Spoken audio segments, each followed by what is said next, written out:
Hello, everybody, and welcome back to the Weird Science DC Comics podcast. I'm Jim, one of your hosts for this episode. And I had a bad week. It's weird talking about this by yourself, but just to let everybody know, especially people on the Patreon, this week I kind of ghosted a lot of people. It was because I have some issues with my blood pressure, which isn't that new bit of news. That's something that I've had for quite some time, except this time on Tuesday, my blood pressure spiked to, I think it was 220 over 135, something like that. It was not good. I ended up I thought to myself, I always feel like crap. Everybody makes fun of me because of it. With the U, oh my goodness gracious. It just kept getting worse. And then I felt like, oh my God, I got to do something. I never had any like chest pains or anything like that. But all of a sudden it felt like blood was rushing everywhere and everything was getting tight. I couldn't breathe. I was having problems, which I've had some problems since being sick. But I did have to go to the hospital where they almost freaked out when they saw my blood pressure. So I was actually in the hospital for a bit, but I'm home and ready to rock. We have a shorter show. I ended up where they gave me some medicine. I think the medicine, I'm going to have to adjust that too. Everything's swelling, and I mean everything. Everything. But also I'm going to change up my diet, something that I do occasionally. I hate it. This is the diet where I think it's called the everything tastes bland. Has no taste diet. I can't have any salt. And legit, my favorite food of all time is salt. So I have some problems with that. But I've been trying to, I've been trying to make some things that are at least appealing to my taste buds. I haven't found anything yet. Having a lot of spinach omelets and nonsense. Everything I have, it just needs salt. It would be great. It'd be awesome. But I am taking some meds. I'm going to eat better. I am no longer going to be taking the Adderall, at least for now. I mean, for now, I'm not going to say forever. But the Adderall's out. Everything's out. Drinking water with lemon. Oh, my goodness. It is the most boring life that you could ever lead. But that is why if somebody was wondering, hey, I haven't seen many things on the Patreon or whatnot, or even talking too much in the Slack, that is why. But after last week, having 600 straight weeks of the show, you couldn't end up not coming back for 601. So we still have the show. I just had to push things back a little, get out of the hospital to do it. So we're going to have a show. It's probably not going to be that long. There's not that many books we're talking about. We have Emperor Aquaman that I talk with my man, Matt, Dr. Matt. Dr. Matt was diagnosing me a bit, so that's good. We also, and that sounded more sexy than it should have. We also have me and Brad talking about Barbara Gordon Breakout. Well, it's nonsense, that book. Green Lantern Corps, even worse. And then Supergirl, which was okay. Supergirl actually wins that trifecta there of the battle of the worst, the battle of who could care less. But with all of that, if you want to hear more, you can also go over to our Patreon at patreon.com/weirdscience, and you get to hear our badass bonus show, 2 books picked by the badasses of the Get Fresh crew. And this week they picked Clayface Celebrity Dirt #1 and The Fury of Firestorm #4. Me and Simon have been enjoying The Fury of Firestorm. Last issue we thought was a little bit down. It comes back pretty good this issue. But the surprise of the week is Clayface Celebrity Dirt #1. I didn't expect anything from it. I'm telling you, I went into it like I hope this doesn't suck. That was basically, my hopes and dreams. It was pretty good. It was actually pretty good. And it's one of those books, I think I talked about it last week, where you end up reading it a couple times, whatever. But when you start talking about it with somebody else being Simon, I actually realized, you know what? This is pretty cool. And we don't know what exactly is happening, how all the clay faces are going to be explained, tied in, whatever. But it does feel like we could be getting the definitive origins of the clay face. I don't think we will. I mentioned while we're recording with me and Simon, mentioned a bunch that Eric, remember that guy? And some don't, but some do, and that might be worse. But the idea, he was a big Clayface fan and loved to tell me all the different clay faces. Clayface 1 was this. Clayface 2 was Matt Hagen. Clayface 3. And he'd go on and on. So I wonder if he likes it. I would check in and ask him, but he blocked me. How dare you? So I cannot get a hold of him, but I'm sure he enjoyed it. Actually, it's almost like a tailor-made kind of deal, not Tom Taylor, just a tailor-made podcast for Eric. He loves Firestorm and he likes the Clayface. So there you go. He also likes the Wolfman. He really does like the Wolfman, but there was nothing really Wolfman-esque this week as far as I could tell. So with that, though, we're going to keep this light and quick, including when we get to the end. I think I'm going to have to just, hey, these are the books, list them and get out. I'm going to have to go to bed. That's the one thing about all of this going on. The main thing from it is me getting very lightheaded and tired very easily. So we'll see how it goes. I might not even be able to get through the badass roll call because that's where we're at. We're at the point where we give a shout out to those badasses with the badass roll call. I didn't know you knew what that was. Joe and Nello. And with that, I want to thank all of the Patreons and mention at the end of the month, we have a Patreon only show, an annuals week. So keep that in mind because that'll be a show that if you join up for just $1, you can end up ruining this badass roll call, but you can sign up and hear that Patreon exclusive show as well. Here we go. I probably should just start again. I'm going to stop it. I'm calling an executive order and we're going to start again. My name is Jim and I'm here to say I can't eat salt in any way. Word. It's the worst. This food sucks. Food in general sucks. I need a pill that they just give me food. Joe Anello, TJ Freeling, Andrew in Belfast. Eric loves you. Don't mention it. David Fink, Jack Halsey, Brandon with an O, Nick Russ, Trevitt, Tom Johnson, Dad Nation, yeah, Big Z. Big Z's been going on some dates. Don't tell anybody that he might have himself a girlfriend. The Annihilator. I hope that he doesn't mind me saying that. Ted Probst. I love Punchline, the Besotted Geek. He's got a wife, a Peacock, and I don't know, they're in Pittsburgh, so nobody knows. Matt Razor, that's Dr. Matt, is probably taking gummies right now. Niels T. Orr in Germany. Jason Colby, Sue 42, to you and me. Seems to be at his parents' house watching TV this weekend. Ken Halleck, Comic Boom Rocky. Ruben, the epitome of a World Cup fan, that guy. Oh, he's just class. Two Wolf Marv, oh my goodness gracious, really? I think somebody screwed this. Two Wolf Marv, Matthew Ravia.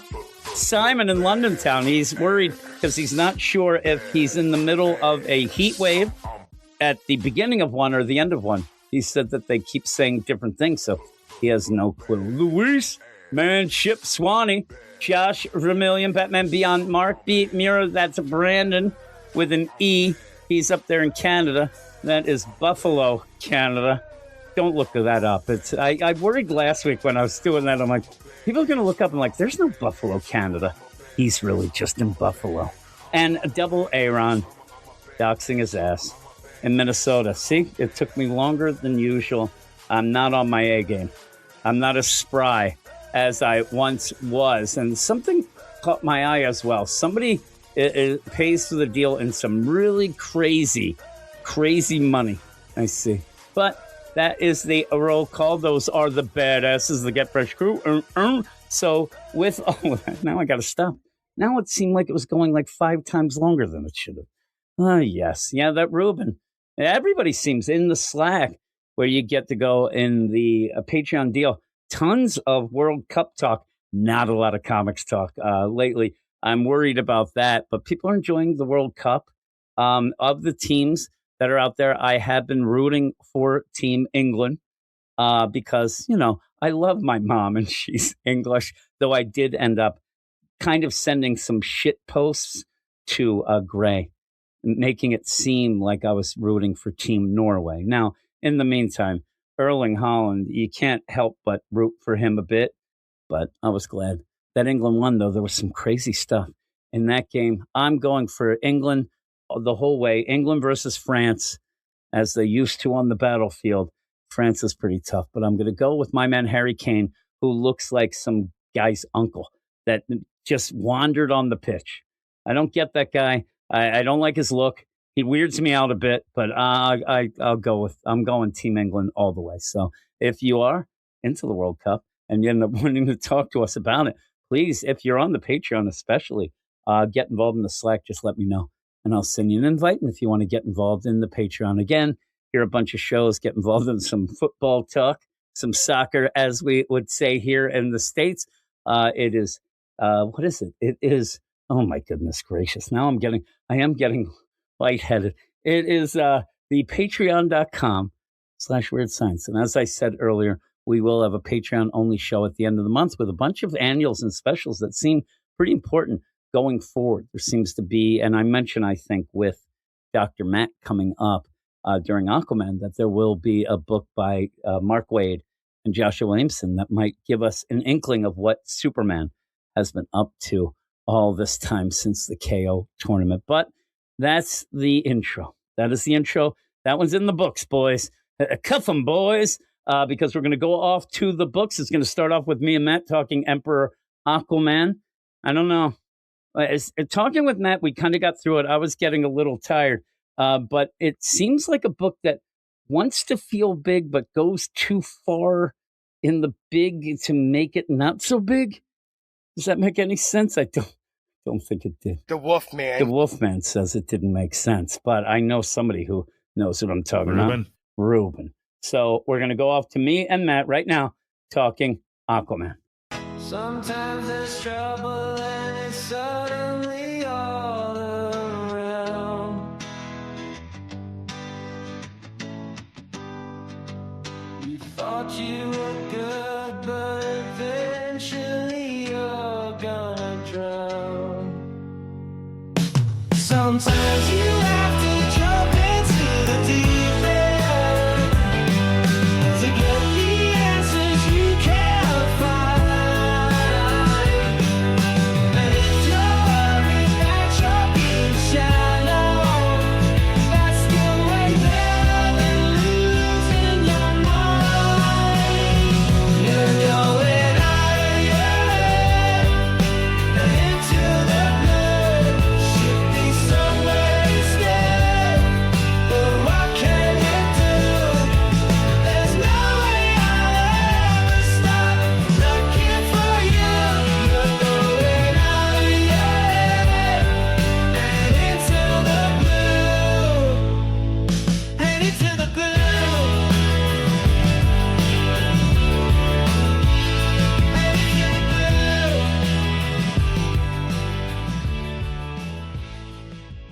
Yes, and here we are. We're going to start the show with my man Matt. What up, Matt? What up, Jim? What is up is my blood pressure. Mm-hmm. That's what's up. But I did take it before doing this. I remember at one point I did want to buy a blood pressure monitor so that I could see how much my blood pressure rose when we talked about Tom King books. I was going to do that at one point. Didn't. Maybe I should have. Then I would have been aware, a little more aware. But here we are with the Emperor Aquaman to start things. Not a lot of books again this week, and not a lot of great books. I'll tell you, we did end up talking about that Clayface book. I think that's the big surprise Yeah, it's really good. of the week. That was on our Patreon Spotlight, and Firestorm picked it That's up also a bit really good, as well. Yeah. Then on the show here, me and you have Aquaman.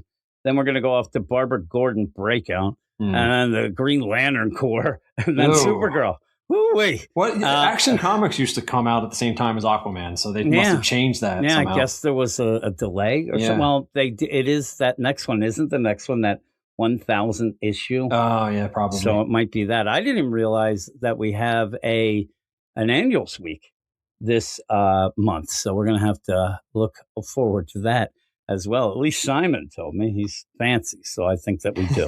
But we have He knows his Emperor dates. Aquaman. He knows it. Well, he's he was going organized. through them because he has vacation next week. Oh God, He no. said he Holiday? said he's pulling a Brad. Yeah, a holiday. I said, no. You're not 3 out of 5 weeks with a holiday. Well, Brad there. said he had more. He does said he had have like some, I 3 think. vacations in the rest of the but he doesn't have any at the end of the year. I was worried. I actually asked him, like, what happens at the end of the year? Because a lot of those people are like, man, I have 6 weeks that I have to take and, that sort of thing. He said, no, at his job, he's not allowed to take vacation like after yeah. Thanksgiving around there Yeah. till the end of the year. So we'll be good then. He's listening, like gritting his teeth. This week, though, you'll hear later we have some guest stars, some birds, a dog, and I think it was his daughter. And he got so upset. I'm like, I don't really care. Yeah, who cares? Because what happened, he ended up where the groomer, he has a personal groomer for his dog that comes to the house. Like, la-di-da, look at this guy. And the groomer showed up. He forgot about the groomer, and his kids are screaming, Dad, the groomer's here. I'm like, oh, my God, what is going on? I thought he had, like, a personal assistant coming to do his hair or something. Mhm. It was for the dog, though. But we will get into this Emperor Aquaman. Number, I think they wouldn't relabel it or renumber it for this Emperor Aquaman. But I don't know. I don't know that I love the Emperor part. I think it just should be Aquaman. Absolutely. And then the story could be, Emperor of the Sea or some nonsense. Or Emperor But- Aquaman Part 1, Part 2. Yeah. I'm saying they never do that, though. But if it's Marvel, they would have. Yes. This actually shows you different. Infernal Hulk. But it's issue number 19. It's written by Jeremy Adams, Paolo Villanelli on art, Rex Locus on colors, Dave Sharp on letters. And we have Michael McAllister, associate editor, Paul Kaminsky on editor. The funny thing in this book, I swear to God, what I thought Jeremy Adams was doing, I thought he was making Batman the DC like heads and the editors, because at one point they're like, hey, what's Yes. these powers that you have? What's Yeah. going on here? And he's like, I don't know. They just keep going up. I think it still was a little wink. I think it absolutely is. Yeah, I thought that it was going to get like full out, like, hey, 'Cause you he's been didn't doing tell it- me. I'm just going to keep doing it. Yeah, he's So, been doing his own thing, and then these guys Yeah. are just checking in randomly. Like, they Yeah, don't we like what he's said. doing. yeah, we said that they ended up where Jeremy Adams in an interview said he just keeps giving Aquaman powers. And when they tell him to stop, he'll stop. But until then, he keeps going. You still don't know how powerful the blue is, or even really what it is, concrete wise. Just kind of out there. But this book is about Aquaman and the Aquaman Revenge Squad, it seems, because, boy, there's a gathering of characters in this that I don't know that it'll be great if this doesn't get thinned out a little. I see some of the complaints at League of Comic Geeks where I know that there's some people against Jeremy Adams for Mariko Tamaki bullshit and stuff like that. But when people actually are talking about the book, they still think that Aquaman, just his voice isn't great, and some of the things, though, they like because Mara has her powers back. And I think that's another thing that he wanted to give the wink wink when she's like, I'm so glad I have my hydrokinesis back, like yelling it out to people. I think it's like, hey, everybody, look, I gave it back. But it starts out from where we left last, where Hal's getting his ride, picking him up, where they're in deep space. What does this even say? Deep space Oic outpost OOEC, whatever that is. That's what I'm saying. Oic, or is one of those a D? I can't tell. They named their planet Outpost 128723. They don't care much. 128723. They're like, we didn't feel like doing anything else with that. But it's nothing that you could look at and think, oh yeah, I know that place. But Hal's gonna leave, and Hal's like, hey, we don't do this a lot, but you're pretty good. But you got to watch out. What are you going to do with these powers? It might get dark. Remember last issue, he was like, you're going to turn into Parallax like me. You're going to get corrupted. Now, all of a sudden, he's just like, hey, what do you plan on doing? And Aquaman goes, I think I'll hang loose. And he goes, you know what? That's what I do. I fly by the seat of my pants. I'm like, this is a little less dark than last issue. Yeah. And then he just leaves. He just gets picked up and leaves without any worry of like, hey, do you need a ride or something there, Aquaman? But he jumps back into the blue and he's excited to get back to see Mara and Andy and everybody else. But when he goes back, Batman and Wonder Woman want to talk to him. So they look pretty badass. I wonder how long they've been standing there. Like Like, you just you stand know what on I the mean? cliff face Yeah, what do where you the do? waves Like, crash. hopefully this is high tide. Like all of a sudden they're just Jeez. standing, and then high tide hits, and Batman's drowning. Yeah. Wonder Woman's just there with her arms crossed. Like, what were they doing for all this time waiting for him? So ridiculous. But then we go back several nautical miles away in the surrounding fields of Atlantis. What's a nautical mile? I have no idea. Yeah. You're asking a guy who used to think sea hair was a nautical term. When people would tell me, I'm like, hey, you want this big? Hey, just a sea hair bigger. I'm like, oh, that guy must be a sailor. It took me till about the age of 35 to find out that was not what I was wrong of what it was. So you end up where Vivian's going, she wants to open her foundry so she can make her weapons. It seems like Lori might be in love with her.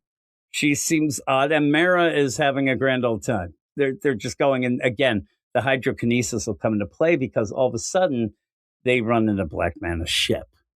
And they're like, oh my God, Black Mana's ship. What do we do here? Well, there's guards there. And that's the thing. There's guards and things around all of this that just get taken out quicker than stormtroopers in this Yeah, issue. basically, yeah. And it doesn't, I don't know, with the amount of people in this, and you said to me before we started, does this ever happen? I'm like, I don't think so. Why doesn't it feel bigger? It's like they just blast these guards. Yep. Mara says, hydrokinesis, great. And they're like, yeah, we're glad you got it back too. And then they just go down this little Cave. coral alley Yeah. cave and like, oh man, people are talking. Let's see what's going on. You get Ocean Master mentioned.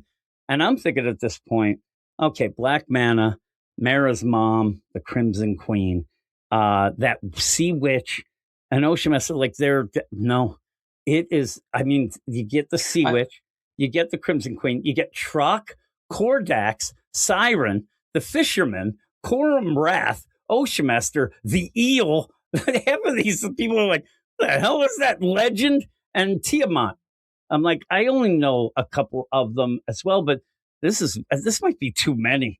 It's crazy. Now, Siren is Mara's sister, so that kind of plays in, and I do believe she was the one in Cullen Bunn's run, I think it was, that ended up doing some nasty stuff to Arthur, like tricked Arthur into having sex with her.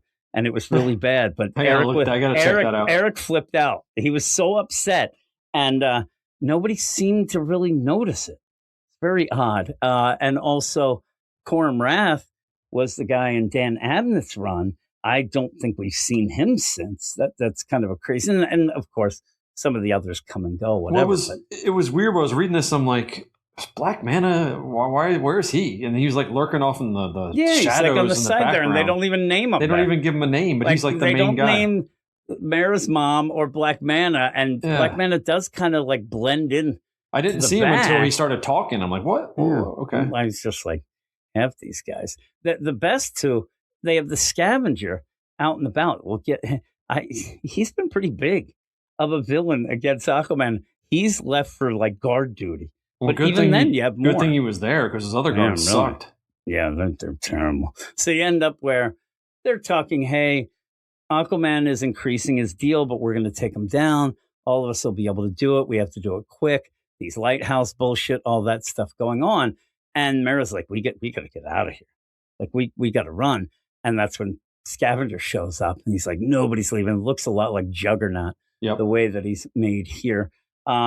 And then you end up where everybody's like, attack, go and get, that's Mara, kill my daughter, do this. And again, you get Siren, who's the main thing because of the idea, oh, sister, what are you doing? I'll take you out. You're lame.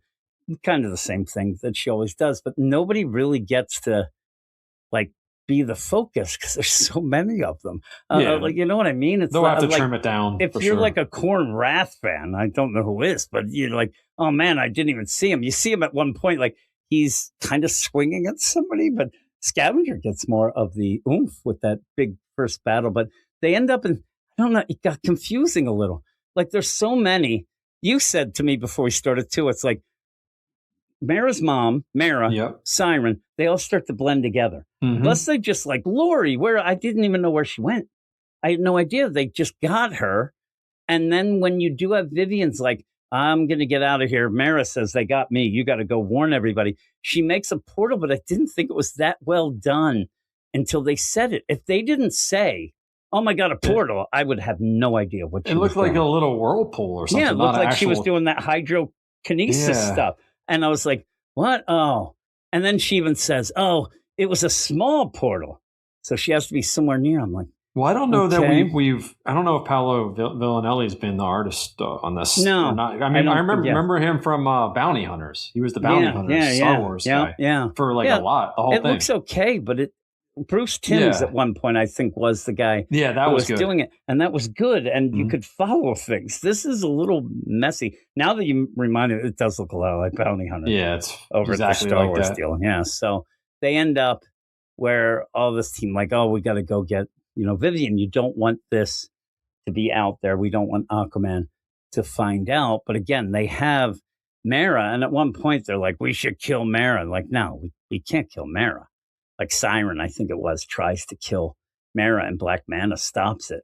And he goes, we do that and Aquaman's just going to destroy Oh, yeah. us. For sure. And then Mara even says, you really think that I'm the thing that he's like, that's the thing. He's going to destroy you anyway.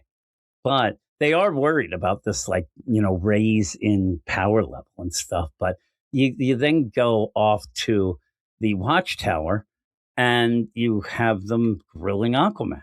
And this is what I said. It's at first, I'm like, this definitely feels like it is Jeremy Adams kind of pretending it's DC upper level editors saying, what the hell are you doing with these powers? But they're like, hey, Aquaman, well, what's going on? It looks like you're powered up. He's like, screw you all. I don't give a, and it says Batman has secrets. Screw that. And then Wonder Woman says, oh, no. We want to help you. But this is what happens in this book at the end. They no help. They don't really do anything. No. They're just kind of discussing the idea of being overpowered. I wish Barry would have actually said, because he's there, I wish he'd say, I just want my fucking powers back. Like, he doesn't have them. He's just there in his street clothes.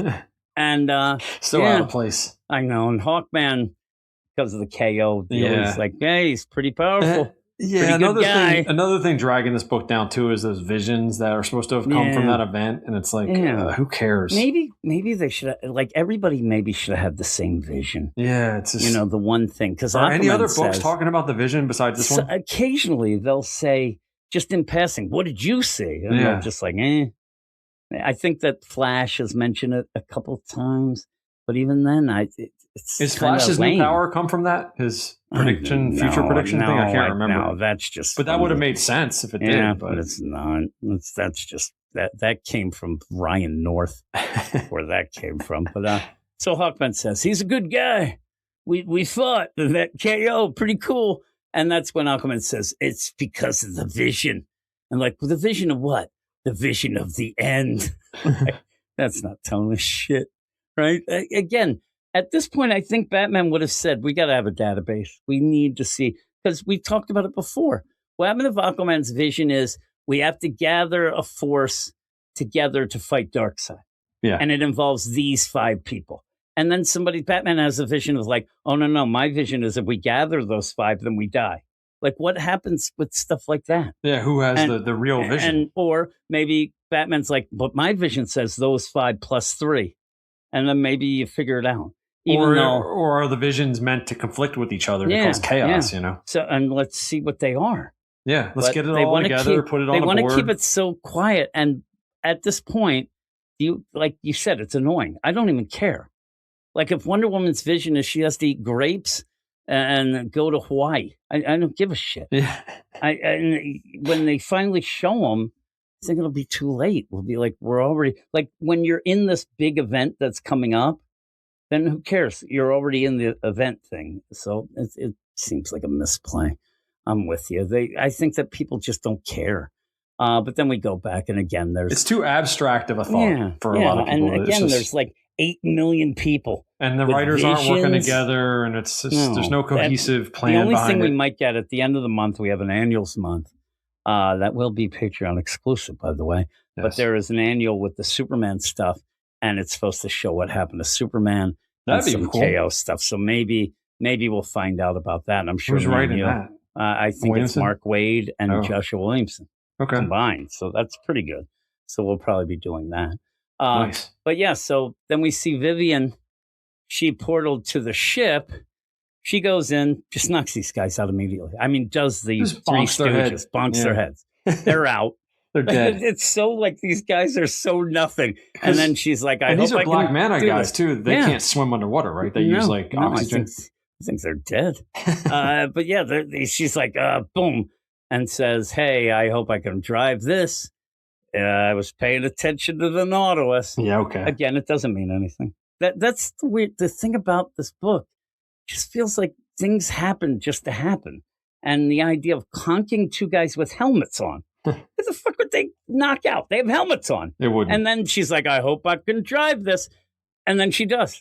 Just crashes in through the deal. Then that Lori shows up. I'm like, I don't even know. I guess she was there, like tied up, maybe. I didn't even know what happened to her. And the ship busts in. Mara says, okay, gals, let's get going. And they do. they end up going. And then Mara says, I'll be waiting for you assholes when you come and get us. So they go out. So then you end up where Aquaman has gone back to Atlantis. he just jumped from the watchtower into the ocean, right? That's what happened, He just right? seemed to have jumped out of space? the, like, he probably said, like, sayonara, suckers. Like, eat my dust. And he just jumped out. At one point, remember, Batman even said, he's getting too powerful. He's like jumping through portals of space to Earth and doing. He did it again. Probably mooned them as he was going down. Cannonball. Yeah, so he's happy to belly flop. He's all hurt. But yeah, you have Garth and Jackson. They're like, "Oh man, how was the meeting?" And I don't know how they knew the meeting. Yeah, Like they he wouldn't. came out of that portal, out of the blue, and they were waiting for him, and he left. Where are they standing? I guess they're What is over that? Atlantis with one of the watchtowers that they made, but you almost anytime you see that, you kind of assume Amnesty Bay. But That's if it's what I Amnesty Bay, always think it is. everybody's drowned dead because it's in the middle of the ocean. So he's there, and he's like, "Hey, how was the meeting? It went pretty good. My friends are pretty cool." And then he ends up saying, "Hey, where's Mara?" I'm like, they went out for a little hanging. They're gone for a while, but they're going to make some weapons and stuff. And he's into that. And then all of a sudden you end up, they come through the portal. You know, Vivian, Mara, and Lori. Lori looks like has to be held up. And then you end up with Arthur of Atlantis. Now we got Poseidon. Like, I Is don't know. Poseidon the thing in this? Like, is he? Because who He could has been, compete but with him? here's the last. I'm telling you, quite honest, the last thought time I Aquaman was remember the king of the Poseidon seas. is he died in metal when they went and he died. The God Killer sword or whatever it was actually that like tear or tear, as Eric said at the time, of the gods, and they killed him. But God's come back, so maybe he's been back since, but I don't remember. But he's like, you have stirred the ire of your god Poseidon. I'm like, all right, a lot of things going on, but it seems like too big with nothing happening. And this idea of these lighthouses seems to have been pushed aside. Yeah, what's But we Poseidon never think really about these set it up. lighthouses? That's what I'm saying. And the blue, you would think that would run through Poseidon. It's got to be sacrilegious or something. And though. I think that he's pissed now, but who knows? Blasphemy. Yeah, it's like, I hope he judges them and takes all the power away and closes the lighthouses down. That would be funny. Now, people would say, like, does Poseidon control the blue Yes. on like another planet, though? Because they might have their own gods. I don't know. It messes up a lot of shit. I like when Batman's like, this guy's over here, he's stopping blood. Oh, yeah. That's the craziest. But yeah, Poseidon's like, you've been dead. He should have been there right away. He should have like showed up like, Have him as Let's an see. advisor or something. If he really exists in this universe, then Aquaman would does. definitely talk to him. I mean, because, Wonder Woman hangs out with Zeus and things Yeah, like it's that just and everything. weird. So he's there, but he's been sleeping or something. He's like, fuck this. I got to stop this shit. seems like right now, like he should have stopped a while ago. But Is he yeah, that big, or is it just perspective? no, it looks like he's that big. Oh, I would yeah, say yeah. he's a god. He's huge, but he's been working out. Look at that guy. But Yeah, if he gets everybody's out like, of the "Oh my ocean, God." the displacement, the thing's gonna Yeah, who empty out. knows?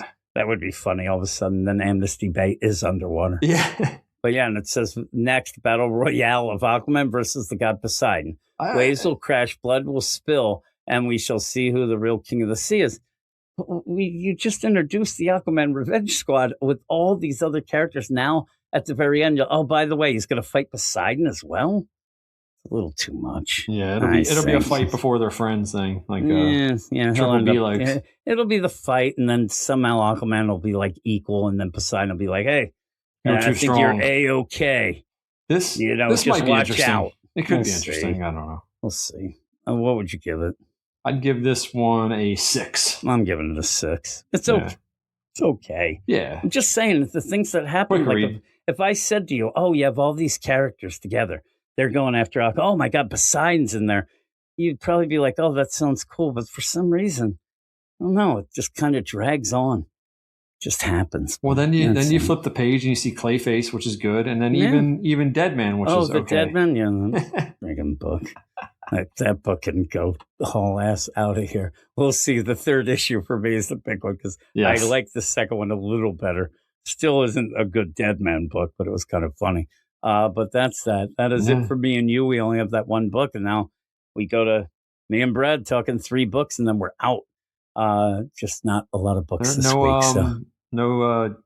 Gray. Oh, actually, Gray Fear did end Mana. up. They send the Bleeding Hearts, so we'll probably we should probably go to that next.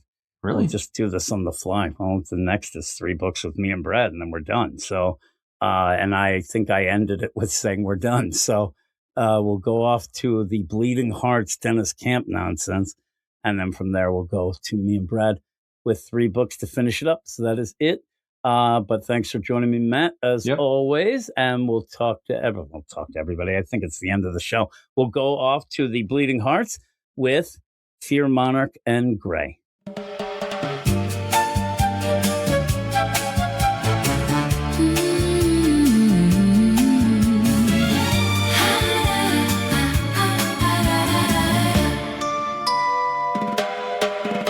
Hey there, everybody. Oh, listen to what I say. You're about to listen to Fear Monarch and a man they call Gray. They're gonna tell you all about some books way too dark for Jim. And I doubt he would like shit from Dennis Camp, and that's not going out on a limb. So we'll talk about the books with names most don't even know. You know, I'm just joking. Those sales must be really low. Here we go. It's time for Vertigo, the best part of the show for those in the know. Here we go. Here we go. It's time for Vertigo. It's time for Vertigo, the best part of the show. Gray's not in Tokyo. He's a Japanese AI, and Fear Monarch might like hookers and blow. Everyone, it's time to talk some Vertigo.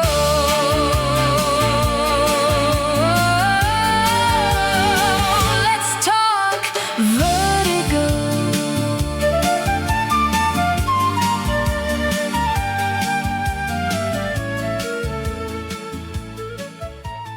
Okay, here we are. That was a great song. Thanks to Jim. Shout out to Jim. Big Jim, Weird Science Jim. I hope you're good. I hope you're Genki. Ryan, are you Genki? I've been worse. Me too. I've been worse. Like a week ago, I was pretty worse. Now, I'm not so bad. It's red hot here. It's humid as hell. You know, the summer's kicked in Japan. How is it where you are?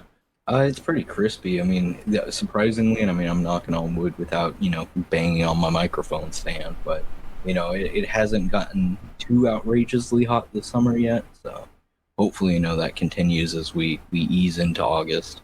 Yeah, well, I've been seeing it, various cities in the World Cup. It's been hot as hell in some parts of America. It's been hot as hell in Europe as well, and even the UK. Crazy. I think it's The question just is it as hot as this issue? That is the question. We're just preambling, aren't we? Right? Is it hot? Is the newest hottest DC writer Dennis Camp? Nothing is as hot as Dennis Camp right now. That's true. He's too hot to handle. He's too cold to hold. I like it. Okay, what are we talking? We are talking Bleeding Hearts, issue 6. It came out this week. Written by Dennis Camp, arts by Stephen Morian, colours Matt Hollingsworth, letters Hassan Ottomani El Howe, and it's edited by Chris Conroy. So, where are we? It's been a while. We're back with the Vertigo reviews, Ryan. Are you glad? Are you happy to be back with this? Yeah, it's both times we've had delays. The last time it was the Bizarro book with Jim, and then it's the Bleeding Hearts with this. So it's just, I'm not disappointed whenever it goes on a week off. No, me neither. And like we talked about, this is my fault, folks. We talked about doing the 100 Bullets. We were going to review that from last week because there was no other Vertigo book out, but didn't get round to it. It didn't really inspire me enough to do a review. We might do one eventually. I don't know. Yeah, it's been a whole weird thing. There's been a lot of weird stuff going on the internet, but the one of our main veins of comics digitally has been very mysteriously offline for a while. So I've been digging around in the background and found a replacement. Yeah. Okay. Nice one. We will say no more. Say no more about that. So issue 6. Yo ho ho, baby. Sailing the 7 seas of rhyme. Is that it? I can't remember. Oh, Jesus. Just in time for Assassin's Creed Black Flag. Yes. So, issue 6, cool cover. Bit of a weird cover. There's a giant fat zombie with a certain orange hairdo going on, an orange zombie. He's about to eat rabbit. Ryan, is it a veiled dig at somebody, do you think? Yeah, you can't really tell it from the cover, but when you see him later in the issue, it's you kind of have to be almost blind not to put the comparisons together. Yeah, I know. We'll get to it. Okay, let's get into this. Here we go. So I was trying to remember what happened last issue because it's been a while. I think Rabbit was with a lady called Ruby who kind of saved her, and they were with a little group of people, weren't they? And they were just basically caged in, and then the zombies let them out to chase them. Is that how it finished? Yeah, you had the long and short of it was Rabbit. It was in a cage, and she kept saying that her mama had died, and she was all depressed, and you had the big emotional issue where the kid got to whine about how she didn't want to be alive anymore because she lost her mom, and spoilers for this issue coming up, but might have been a big waste of time. But they set it up where they were going to do a big outbreak day, and so they were letting the survivors that they had captured go running, and that was kind of where the issue let off, where they were all just kind of standing around chanting, and in reality they were counting down when they were about to start running. That's it. Yeah, that's it. Well remembered. Nice little summary there. And you called it, I called it, but yeah, because we didn't see Rabbit's mum die, it's no surprise what happens in this issue, but we'll get to it. Yeah. So first we have to get this weird art at the very bottom when he bites the guy's arm. Looks like he just loses the whole arm. I was just going to ask you about the art. Like, there are some great panels, some cool scenes, but sometimes it's a bit, I don't know, it's a bit all over the place, isn't it? Yeah, the big splash page with the cover figure that we'll get to, it almost looks like they had a different artist come in for that. It was really jarring in some of these pages. Really? It never looks Okay. bad, but it's all over the place. Well, I like his style. I've talked about it in the previous reviews. I do like it. It's a little bit of it's very European. It's a bit cartoony at times. What's the word? Caricature or exaggerated styles, of course. Yeah, like exactly. You got like this guy that looks like he's got a peanut head in the first panel. So it's definitely enjoyable. But at some points, when it gets to the more intense moments, it'd be like, I wouldn't mind it to look a little bit more gruesome. Same here. So we've got Poke and Mush. Mush is like they're chasing down this poor guy. He's being ripped apart. He's being eaten. Mush is telling Poke to dig in. Come on. And we get this reveal from Poke, which we know about. He's like, he can't tell Mush, his best mate, but he just doesn't want to do it. He doesn't want to eat. I don't even know how he's surviving then, Ryan. How about you? No. What is he snacking on? Leaves? Yeah. Yeah, it's one of those weird things where it's like zombies don't technically need to eat, so you could just kind of, go vegetarian and you don't really have to worry about the consequences. But at the same time, it is kind of weird. It's like, why do the zombies eat then if it's not for hunger or nourishment? Yeah, that's a good point. Actually, I'm thinking about that. I'm thinking about all the zombie movies over the years that we've seen. Yeah.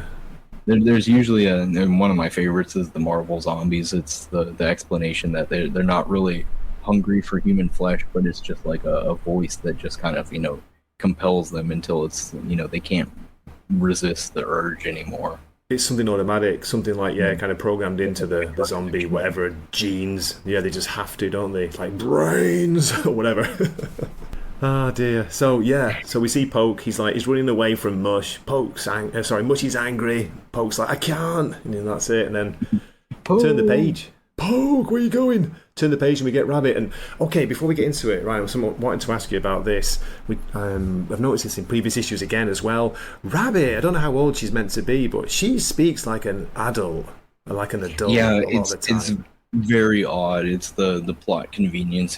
She could be a little child when you need the emotional. I lost my mommy. I don't want to live anymore. And then like the other time, she's like, "Come on, guys, I'm taking charge." Yeah, it's weird. It's a bit strange, but hey, maybe I'm just being a bit picky. Well, maybe it's Dennis Camp, so maybe this is just a big allegory for somebody with bipolar disorder. Oh, definitely. Neurodivergence, whatever. You can see whatever you want to see in this, and all Dennis Camp series. So, where are we? Yeah, so they're chasing people. People are getting killed. Rabbit, thank goodness, is being protected by this woman she calls Miss Ruby, who's been really cool. She's a what do you call it? She's a good fighter, isn't she? She likes booting zombies out of the way. Yeah, she's got to be pretty good with her boots because she's only got one arm, so. This is true, yeah. There's a great scene we're getting to here at the bottom of this second page. Leading up to it, we see a very little, small or thin-looking zombie with a motorbike helmet on, grabs Rabbit from behind. Miss Ruby's not having it, is she? She knocks this zombie down with a fire extinguisher, and then we get. I think this is one of the most brutal scenes I've seen in the comic in the whole series so far. Yeah, it's a really good visceral scene, and it's kind of almost. I mean, it's ruined, and then it's elevated, and it's just all over the place. But I do love the curb stomp with the zombie. I was kind of disappointed at first because we'd seen the helmet guy in the previous issue, so I kind of like. Me too. I kind of liked it. Don't know who it is, but I like him. And so, as soon as his head pops off, I'm like, well, we've seen zombies running around with just limbs and pretty mangled up. So I don't know how dangerous that would actually be. And then not even a page later, he's standing back up like, oh man, this was a hoop. I know. For people who maybe aren't watching the video or just listening, describe the scene. So like Miss Ruby grabs him, pulls him down, sort of puts his head in like a smashed window, the bottom of a smashed window, holds him down, and then just stamps on his helmet, and that's it. His head's gone. It's off. And we think he's gone. He's dead. But as you say, the next page, he just picks up his helmeted head, puts it back on. It's like, hey, these live ones, they got a lot of spunk. You know what I mean? So it's both ends of the coin. Like I do kind of like how they address, these zombies are kind of weirdly immortal. But it's also it's a nice visceral scene for what it is, but it is kind of cartoony, so it's that I like it, I don't like it, I don't know what to think. Is it a little like less than subtle shout out to American History X? I'm not sure, but anyway. That would be crazy if Dennis Camp is making that comparison compared to some of the other stuff that he writes. Right. Our heroic lead. So we catch up with Mush as well. Mush is chasing after Poke. Poke's saying, "Look, I don't want to talk about it." Mush is saying, "Come on, man. I'm your best mate. We're brothers," kind of thing. You got to tell me what's going on. We get the Star Wars elevator scene where Ewan McGregor and Anakin Skywalker standing the long elevator in Episode 3, and they're like, "Don't you remember when we were doing this? And I had to save your butt, and when we were doing this maneuver?" And it's like, "Oh man, this would have been really cool to see." And eventually, we kind of did in the Clone Wars, but. It's one of those things where it's like, man, these sound like some cool backstories and adventures that we could have been watching instead of tea parties and, arguments about emotions. Tea parties. What a cracker that was. Never forget that issue. Oh dear. So yeah, next page is just a single page because it's building up to a big double page spread. We see Ruby with her rabbit still protecting her. They're getting, I think they're doing pretty well, aren't they? They managed to escape the horde chasing them. They get into this little kind of, I don't know what it is, a dark room, and there are bones all over the floor, Ryan, aren't they? You could kind of see like the escalator in the back, so I think it's that big communion room where they were having the the Iggy Pop zombie and the other zombie were having their little meeting. So I think it's the big like I don't know what it is supposed to be. It looks like a mall, but it whenever they zoom out, it looks like a football field or a soccer field or something. So I don't really know. I don't know a mall that has just a big empty middle section like that. No. Maybe it's one of the fantastic American stadiums, which I've been seeing in the World Cup. I'm just like being blown away by the way. Absolutely incredible. Huge. Okay, and then we get this. Here it is, a double page, and now I see exactly what you were saying, Ryan. I only read it through once quickly, so this is my second read. We've got this giant, fat, orange-haired zombie, which is meant to be, well, it's too obvious. Oh, it's Biden. It's Joe Biden! There he is! That's where he's been this whole time. I mean, I don't get into politics in my reviews and stuff like that. I'm not really interested, but it's well known that, what Dennis Camp thinks about the current president of the United States. So, yeah.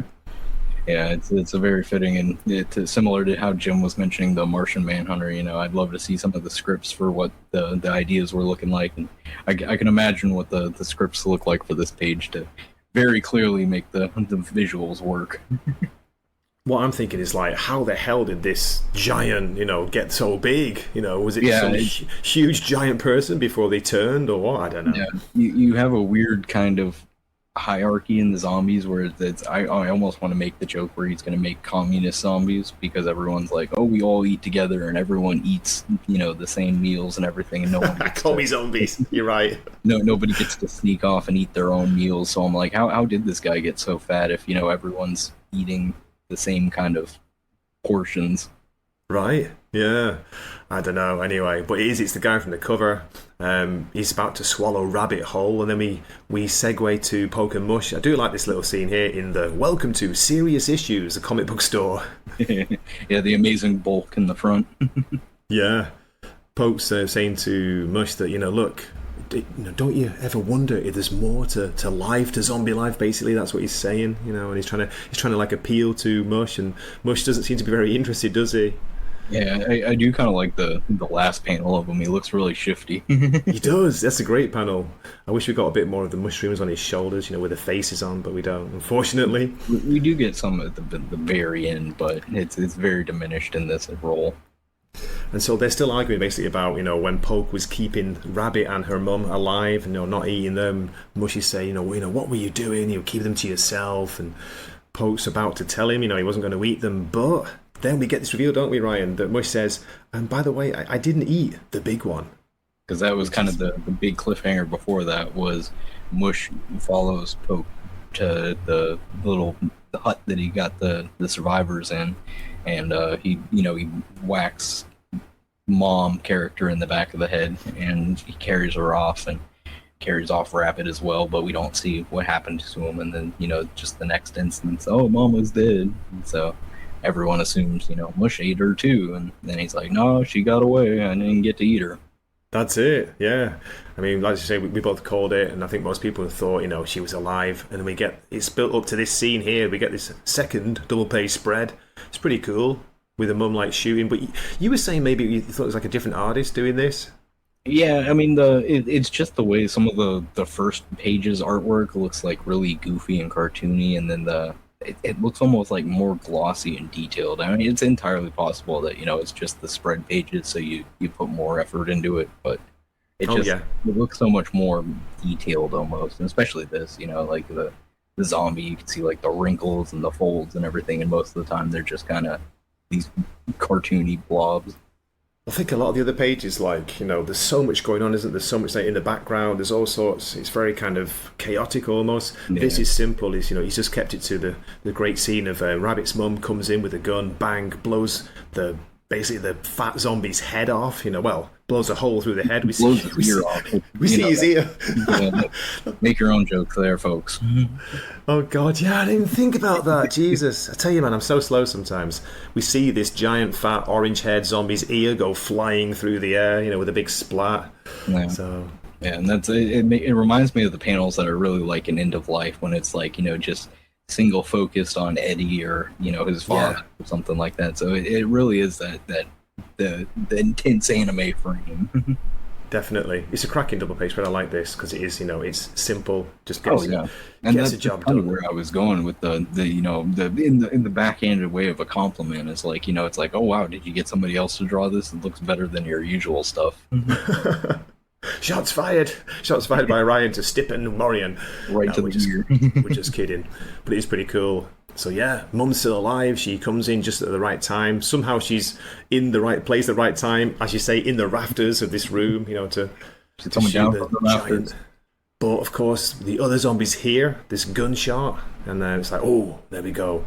And Ruby's there saying, "Nice shot," but they'll be coming now. Yeah, it's a weird panel because you see her shoot the zombie the one time, and it's a nice clean shot. He's probably definitely going down, if not, incapacitated. And then you see the next page where it's just she's like unloading the rest of the clip on that, like the other 6 bullets, and it's like, what are you doing? You're just attracting them now. Bam, bam, bam. Nice shot. Yeah, they're coming. So her mum's up there. She drops a rope to save Rabbit. Rabbit climbs up. It's it's a nice scene, nice reunion there, emotional moment. But what's going to happen with poor Miss Ruby, Ryan? Is she going to get left, or is she going to help her out?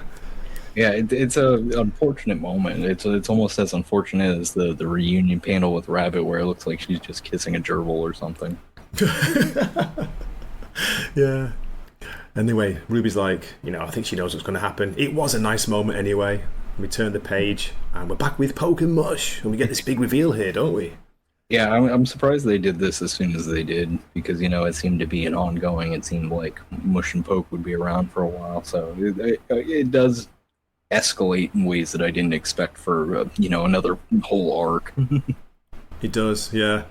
So back in the comic book store, like Poke's trying to reveal that something's different. He doesn't want to eat the live ones anymore. He can't really explain why. And then we start to hear his heart beating, which has been the whole thing, isn't it? The whole premise of this series. He's a zombie with a heart that's beating. What will happen if he gets discovered? No, and it's a weird feral activation for Mush, where he just sees the heart and he just immediately, oh, it's meat. Yeah, it is weird, isn't it? So much for the best buddies and all that. That's exactly what I was thinking. Like, oh man, we built it up so much. Like, we're the best friends, and then it's like, oh man, there's meat on these bones. And we get to see the mushrooms, right? Don't we? The mushrooms are like, I'm sure they're all like screaming in Mushy's ear, attack, eat him. Yeah, I kind of like it. It's like the old cartoon thing where it's like someone gets shocked and their hair stands up. It looks like he just got a fright. It does. Good pages here, good panels. Then we're back with Rabbit and her mum. She's up on the rafters. Rabbit's trying to tell him, plead with the mum to save Ruby, because she saved her so many times. She's been looking after her, kept her safe. Yeah, it's a weird scene in a sense. Like, she's like, oh, we can't lift her up because she's too heavy, but like both of them are there, so I feel like if both of them tried lifting it, they could lift one person, especially because she's kind of in shape, so I feel like she could probably just climb up the rope by herself. But no, we need the emotional finale, so they toss down the machete and they're like, go nuts, and Rabbit it runs away. It's a bit weird. It's a bit clunky the way this is done, I thought, because as you say, she's only got one hand, Ruby, so she can't really climb up there, I guess. But they could have tried to pull her up, but they don't. Instead, Rabbit's mum cuts the rope, as you say, with a machete. But at least she drops her machete and it lands in Zombie Trump's head, conveniently. And strike him right in the ear, like what's the Kanye West album cover where you just stuck in there. So at least Rabbit's mum says thank you for her. I'm sorry. And Ruby's like, yeah, if she were mine, I wouldn't have done it any different. And that's it. kind of like you said, it's kind of clunky. I'm just more amazed that Rabbit, crying through tears in her eyes, and probably being disoriented from running around and definitely being traumatized throughout the day. She's running along this narrow rafter, doing pretty well. I'd be like, I'm slipping off that. She's running away from her mum, like saying, we could have saved her. Then we get a dialogue box. I wasn't sure who's saying this. Sweet girl, don't know how you did that. Is it meant to be Ruby saying that? I don't even know what it means. How he did what? Anyway. Yeah, I think it's tossing the machete down. I don't know. I don't know.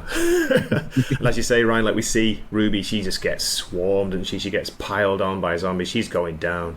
Yeah, and that's like we mentioned earlier beforehand. It's like we never saw Rabbit's mom, so we were definitely skeptical of it. And this one, I don't think she's coming back because she's just getting torn apart.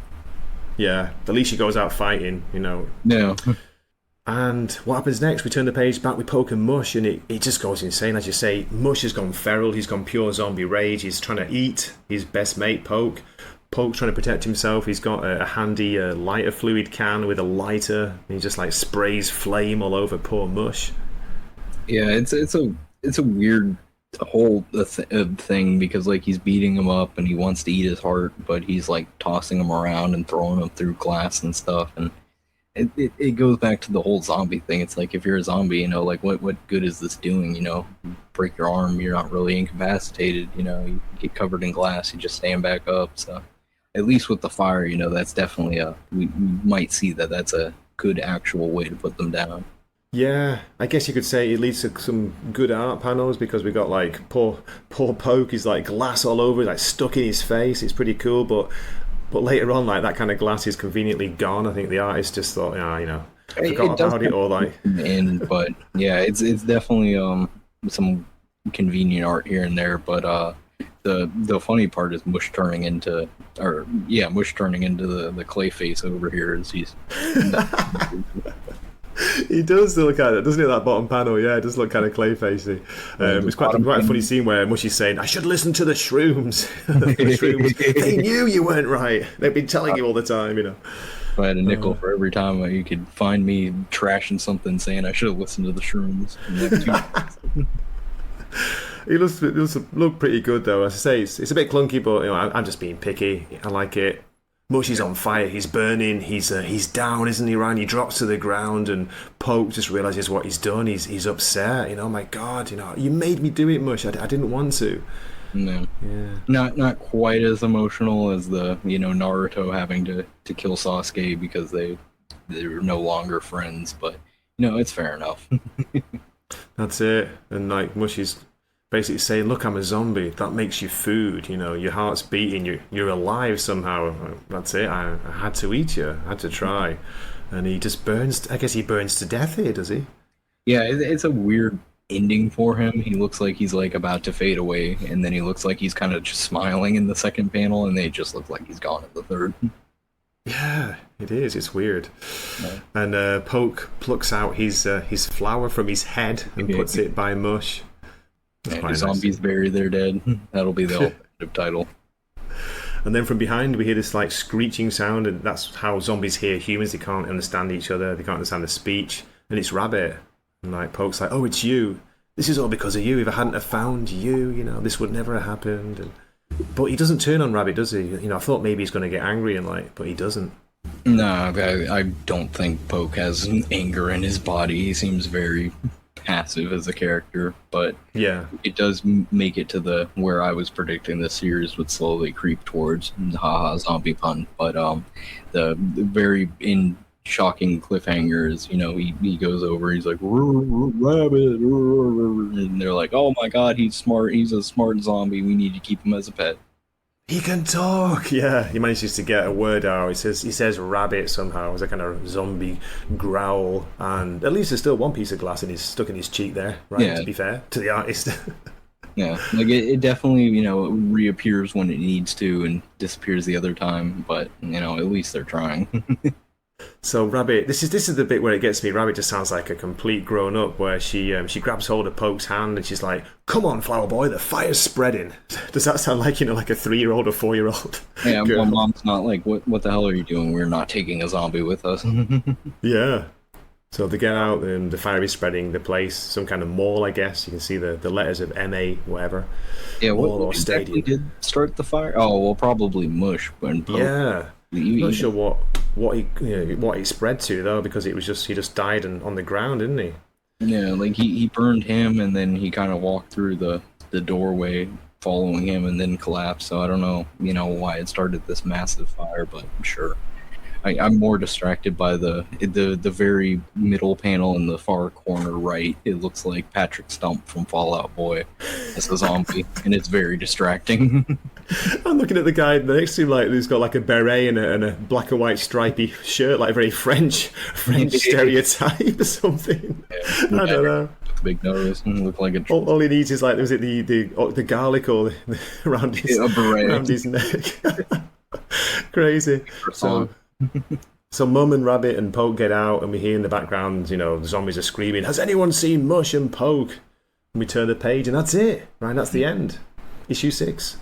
Yeah, it's all right for what it is. It's weird that those are the two zombies that anyone's focused on. You got giant Trumpicus the zombie. That's all. Trumpicus. Yeah, I like nobody it. seems to even be concerned with that. And there was a few other zombies that got injured and beaten up along the way, but they're all right.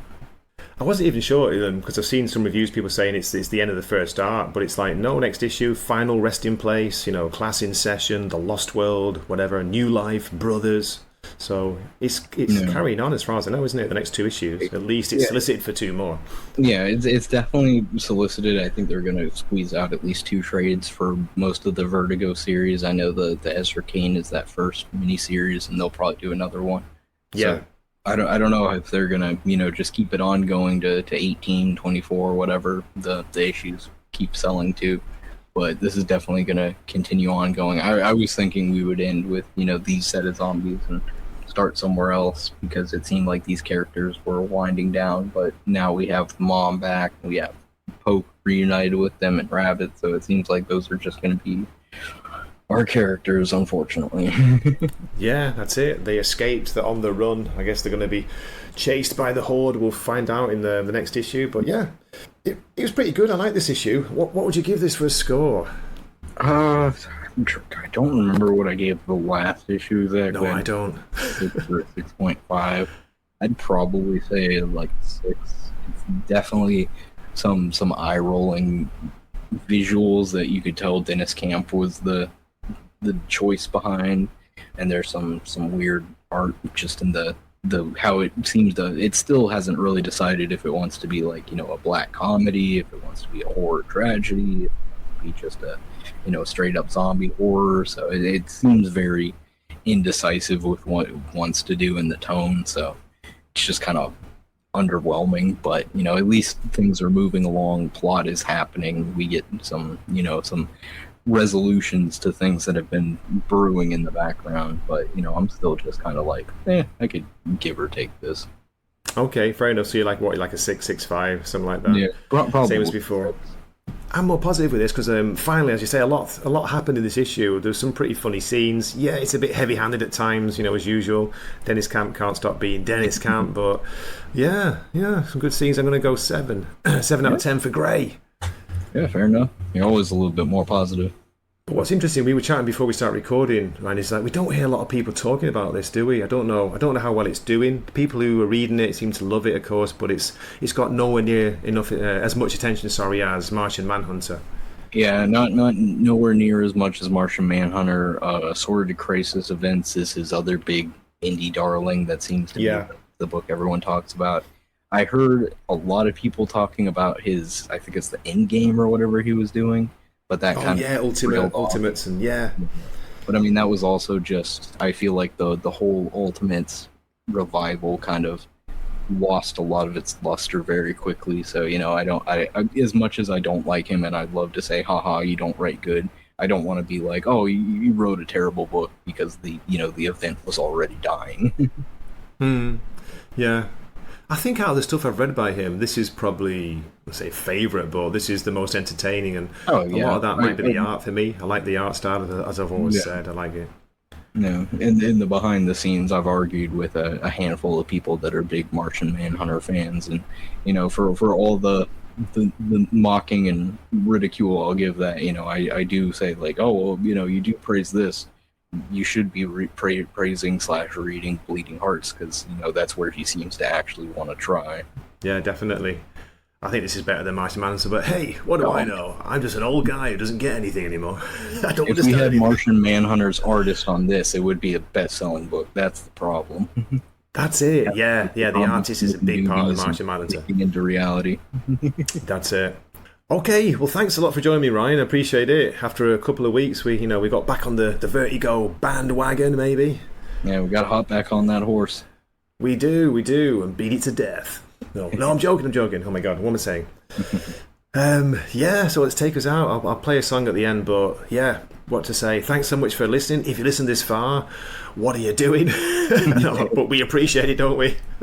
All alone on a Saturday night? God, you're pathetic.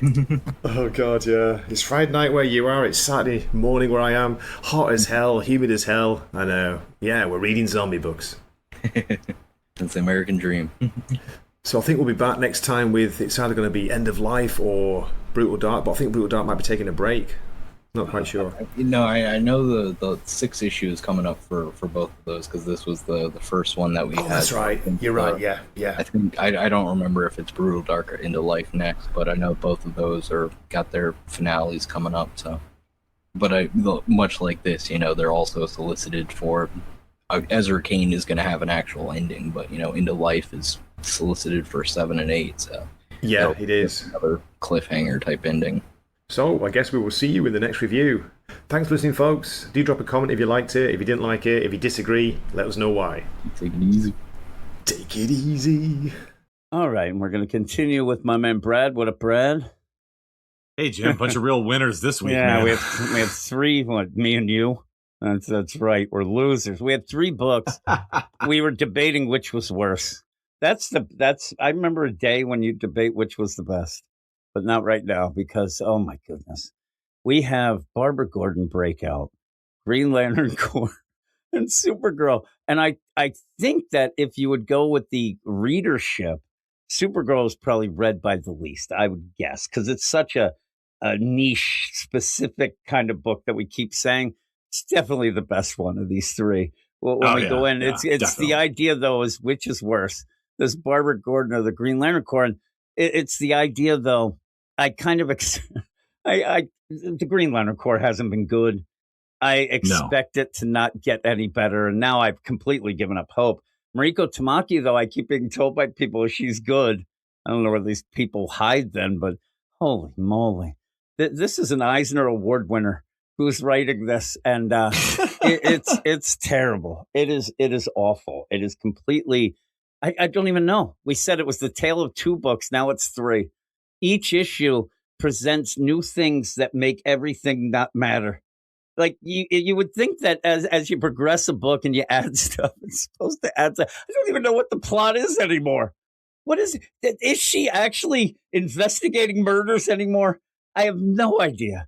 Ay. We're going to jump into it. I'll give you the credits. At least I can read the credits. That's Barbara Gordon Breakout, number 3. Written by Mariko Tamaki. Art by Amin K. Naapalan. Colors by Tamara Bonvillain. Blocked us. Letters by Ariana Mayer. If I was an editor, I would ask not to even be on this page. Assistant editor James Reed. Right. Editor Rob Levin. So Barbara goes into jail. They set this up. You think at the beginning that it has something to do with the Vandal Savage, with Batman as a murderer. This is the only book that it mentioned it even. It's not that. She's going into the Supermax prison to investigate murders of people who were thrown in almost like political prisoners almost. Right, Like political enemies of Vandal Vandal Savage Savage. are being killed in Vandal Savage's prison. And the central mystery is supposed to be who's behind this. Yes, Vandal Savage is arresting people without any sort of cause, throwing them in his own Supermax prison that he built in the Bay of Gotham that happened to be there before. They never mentioned, but it's there. And then they're dying. And oh my God, who could it be? Really? Who could it be? Who could it be? So then that goes from there to us going through where Barbara, okay, how is this going to work? She goes in and beats the shit out of everybody. So then at the end of that first issue, after beating the shit out of everybody, she's led back to her cell, which we argued she should have been sent to, solitary confinement. You could add a thing with the guards kind of to it. Nothing. Well, you could have done You could have done so a much million different things. Yeah. And instead we did this thing where she was attacked in her cell, ended up in the hospital, like in the infirmary in the prison. Yep, in the And then infirmary. this Sparrow lady who's going to be her helper said, "Hey, I got to get you out of here. You're not safe here." And then just takes her to her cell, the place where Yeah. she was brutally attacked and almost killed. Brutally Like, attacked. How is this helpful? This is Wouldn't the you be thing. safer in the infirmary? Like, Well, doesn't it make, Doesn't make any sense, sense. In a book that everybody's getting arrested and dying and nobody thinks it's Vandal Savage? These mysteries. So my mystery then was, okay, what is this like? Like, I my assume... mystery is what the fuck is Mariko Tamaki smoking? That's I what don't my mystery. know. The idea that Sparrow, oh my God, the idea that Sparrow's able to do anything, because then I even said, the mystery last issue was me saying, why is the nurse wearing the smock of a prisoner? Now you realize in this one, she's a prisoner. And Yeah, so no, I always got that she was just a prisoner who helps out in the infirmary. but that's not somebody Maybe she who's was a able to take somebody Well, no, that doesn't. other no, that doesn't- places, right? No, that doesn't give her the authority to like keep pills in her cell and medical equipment in her cell, and then like escort people around to Transfer. different wings and transfer them. Yeah. Like it's just very silly. Again, And then the other, it's dog. You keep going. no, I was just say the other mystery then was like the whole thing last issue was who attacked her and why, and we don't get any of that either. Then I- when she takes the pills, she sees the Grim Reaper. And then we Yeah. thought the Grim Reaper was something that she's seeing as, I don't know. I still don't know. And then I it still don't seems know. this We're issue, doing nothing. the Grim Reaper starts telling her that I'm here to help. But is that she's actually seeing, remember we said that this book can't go supernatural. It'd be so ridiculous. I don't know what's happening. So then you start out this issue years ago, and you have, Batgirl, Cassandra Cain, Nightwing, Barbara, you have Huntress, and they're there. Cool team. Yeah, a really cool team. They're scoping out what looks like to be the Hannah and Hala Memorial Hospital set for demolition. In this, they're trying to find Hannah and Hala. And then Barbara is just like, I don't know where she is. I can't figure it out. I'm like, what the fuck is going on? What happened to this book? Like, it's never been anything yet. Where are we supposed to like set our feet to get going with this book when you have 3 issues that completely just seem to tell different stories?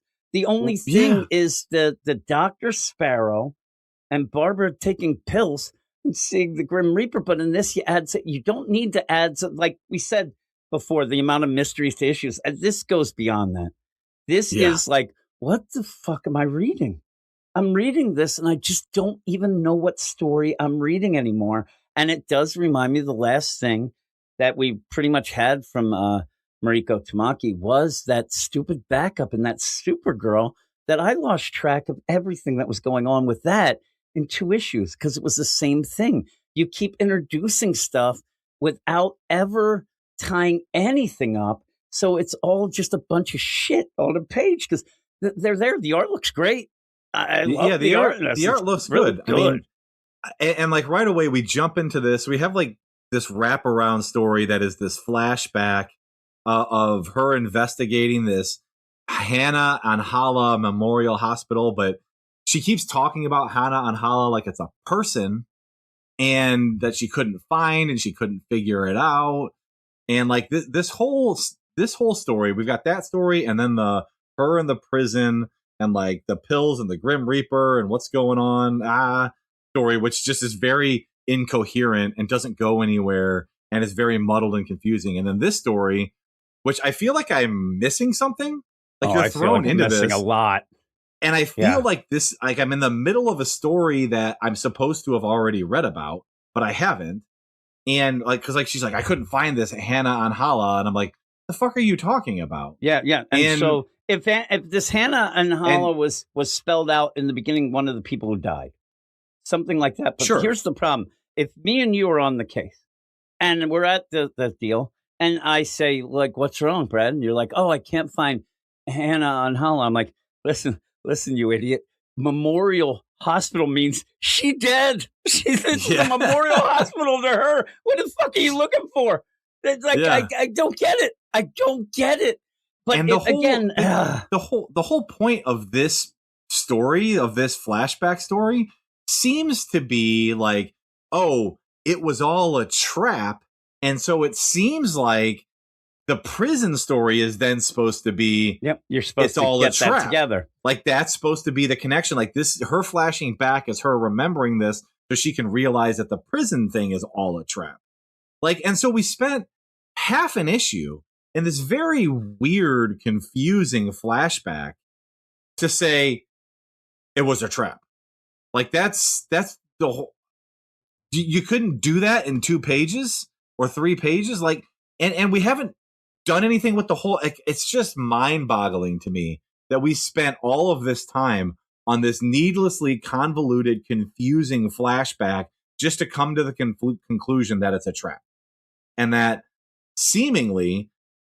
The way I think I'm interpreting it, and I think I'm interpreting it correctly, is that the entire prison setup was a trap just to get Barbara Gordon. How would you, and to put one and one together, you're setting up a huge Supermax prison. They even describe how big this fucking thing is to get people to, get arrested, like we said, kind of political prisoners, and then get killed in the prison to draw Barbara Gordon. Like, is this all going to end up being the crazy ass plan of Vandal Savage to get back at Jim Gordon? Because remember, he keeps walking by him and getting upset, and you'll get yours. He made him a beat cut. Because if it's that, I'm done. I like the idea. This is $1 billion project to get Barbara Gordon, because that trap, she's the one who got arrested on purpose. Like, again, if it was me and you and you're like, I think it was a trap. I'm like, a trap? Brad, you got yourself arrested to go in there. So the trap has to be that whole setup of the, like, wouldn't you go bigger than Barbara Gordon? Wouldn't you go Batman? Wouldn't you go whatever the case may be? You don't even know that Barbara Gordon. Now, Vandal Savage knows Here's my thought. But how would he go after Barbara Gordon? Well, here's my thought. Here's what I'm thinking. First of all, the guy that they show at the end with the cameras who's watching all this, you don't see much of him. You do see some glasses. My first thought is that the calculator? Yeah, who's one of Batgirl's big villains, right? So my thought maybe is that Vandal Savage or the calculator, like Vandal Savage went to the calculator, or the calculator went to him and said, "Hey, I can get you, Batgirl. I'm gonna let me do this prison thing, and I will draw Batgirl in, and then we can get her, kill her, or whatever." Right? Like that's thing. Well, that makes the tiniest modicum of sense. Like barely passes the justification of sense. And I know that right now, but Batgirl, usually calculator goes after Oracle, but this seems, and it's the same thing, the way he's doing it, but it's still just, I don't know. That's my thought. But here's the thing, though. It still doesn't make a ton of sense that, and then Vandal Savage is like, fine, free reign, whatever you got to do, and to get. And so the calculator goes, how can I get to Bat? I'm stroking my beard, by the way, here. He's stroking it. He's like, how am I going to get her? Here's what I'll do. I'll murder the political prisoners of Vandal Savage in jail. In a Supermax prison that just got put up in a weekend.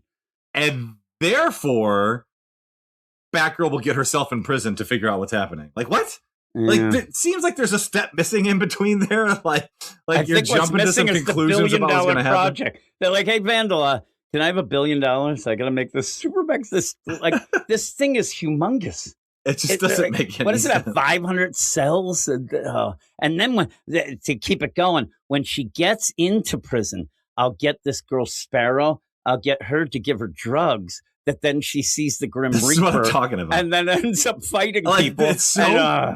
It's so convoluted. It's ridiculous. It's so bad. It doesn't really pass the sanity check. But it is more.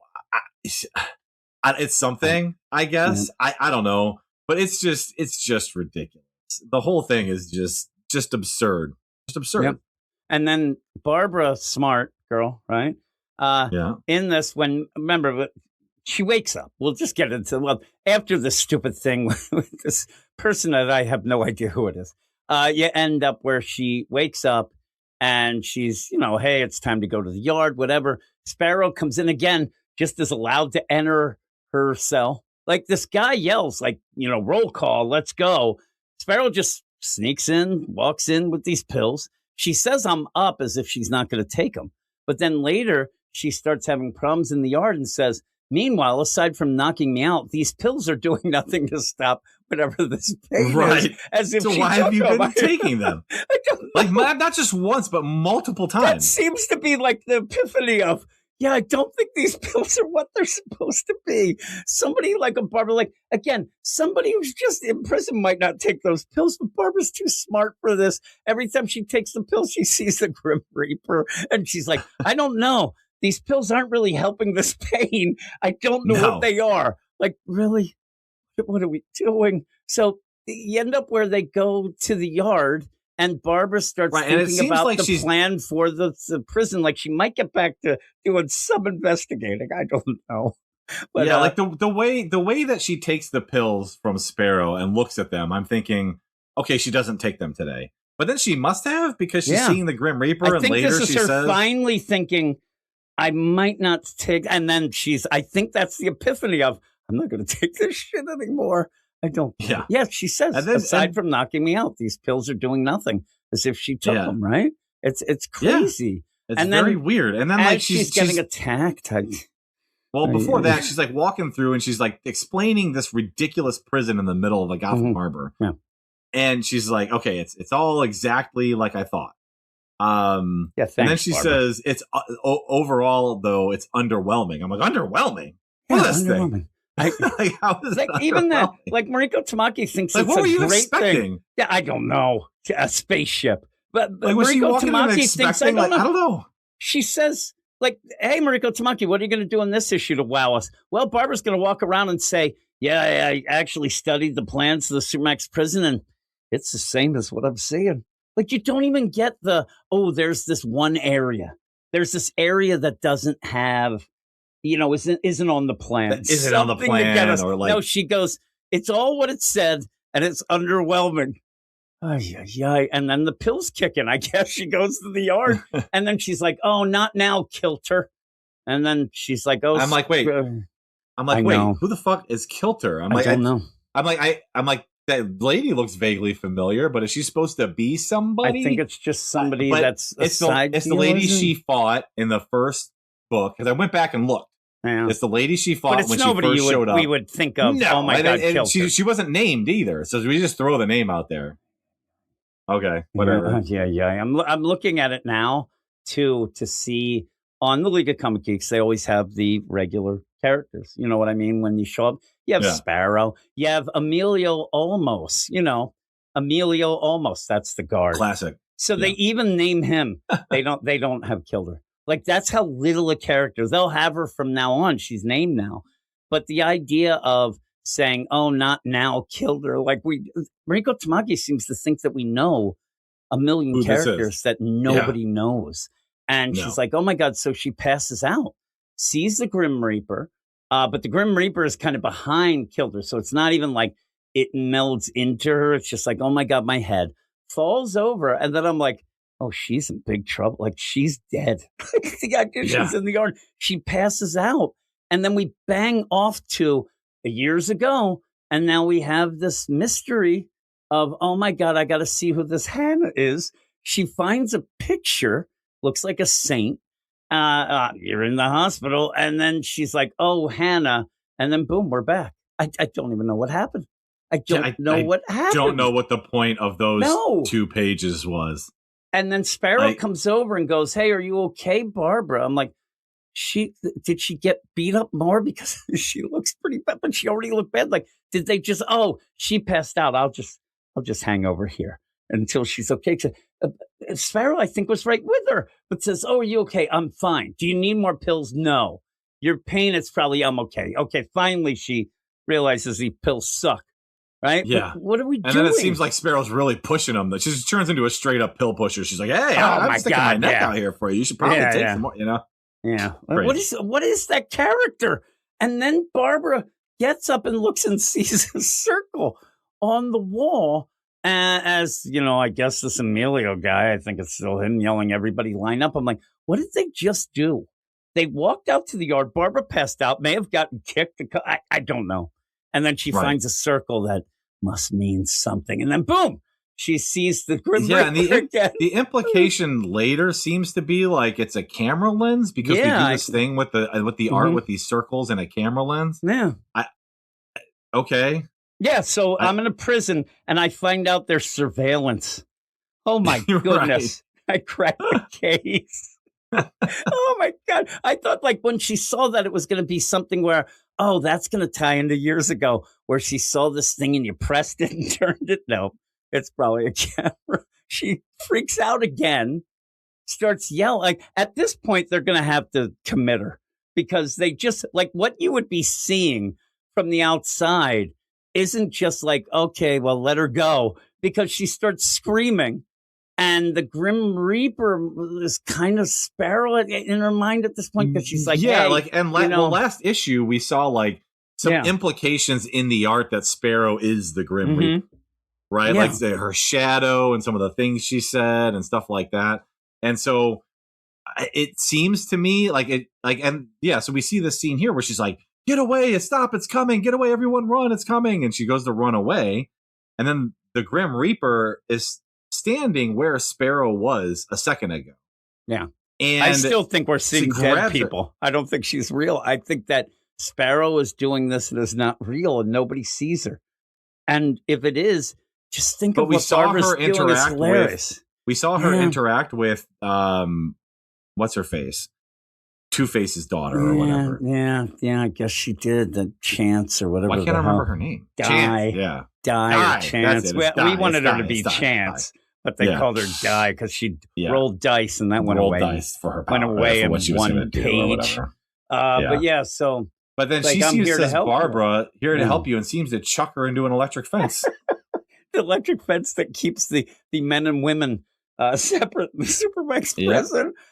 Even that, what happened if that would have been like, okay, well, for now, because of that, well, she'd be dead. But the idea that, oh, the fence is down now. Like she went into there's nothing that does anything. She gets thrown in. So again, what are these guards? And are they seeing Sparrow then just slash Barbara and throw her in the fence? Because I would think she'd get in trouble for that. But nothing seems to matter. It never. I don't know. Nothing. We never follow up on anything. We in any issue in this book, we never move the plot forward. We never address anything that we've talked about or seen or done. And even here, she says, "I know who you are, Batgirl," and then chucks her. And we're like, and because it's the Grim Reaper doing it, but also maybe the Grim Reaper is Sparrow.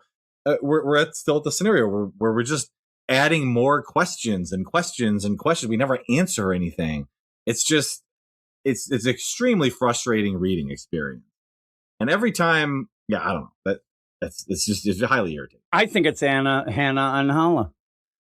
You go back to that. Not. Now it's just going to end up being like, oh, this was a setup. Like you said, it's a calculator. He set this up before, but nothing's set up for us. And she goes, it's a trap. And they run in this hospital. The hospital that was going to be demolished anyway. I'm just assuming that they went the day of demolition.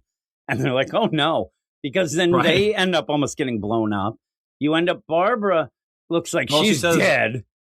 Well, Barbara says, like, oh, I could never find Hana on Hala. Hana on Hala, ha, ha, ha, ha. Oh, no, it's a trap from the Joker. Run, right? Which, like, yeah. Like, I'm not a particularly brilliant riddle solver or whatever. But the second I saw the name Hana on Hala, I was like, that's not a real name. That's obviously not a real name. And it's got H-A in it multiple times. We already said we're going after the Joker. Clearly, this is Joker-related something. I just like she's like, oh my God, this is related to the Joker. This lady has been dead. It's the Memorial Hospital. And the thing I don't think she was ever a real person. I think that he just changed the name of the sign to Hana on Hala. If they ended up supposed saying, to be some brilliant... like, again, if they said, like, oh, we're going there, but the sign looks like the idea of, like, yeah, I think this is bullshit, I would have left right away. Or I would have looked into who is Hana on Hala, because obviously they would have had to have searched something to find the hospital to get. Makes no sense. We'll have to see. Well, I but think then I think that you're she throwing did other try things to in. find. I think she did try to research to find out who was this Hannah on Hala that this Memorial Hospital was named after. Like that's what I think they. That's the that thing, though. has You have to happened. think a lot. You have to think it's, this is a riddle sort of joke, this, that. Why are they all there? Where's Batman? It's all bullshit. So she says, there was no Hannah on Hala. And then the person there who does not look like Sparrow anymore says, who is Hannah on Hala? Who are you? And then it says, I'm here to help. And then you end up going and seeing whoever the villain is watching, which, again, we never were taken to any sort of, here's the guy running the prison. Here's doing this. We just assumed Vandal Savage was. So we'll have to see. It's probably, like you said, the calculator or something like that. Just sitting there. I don't know. It's bad. It's really bad. And then it says, this is a trap. A trap you got yourself into, I guess, there, Barbara. She keeps taking drugs and getting into traps. It's really bad. It's just bad. But what would you give it? So after the first issue, which we gave some grace for being a lot of setup, the past two issues we've done absolutely freaking nothing but spin our wheels. There's a potentially interesting reveal here where like maybe everything was a trap, a setup to get Batgirl here to trap her and kill her or whatever.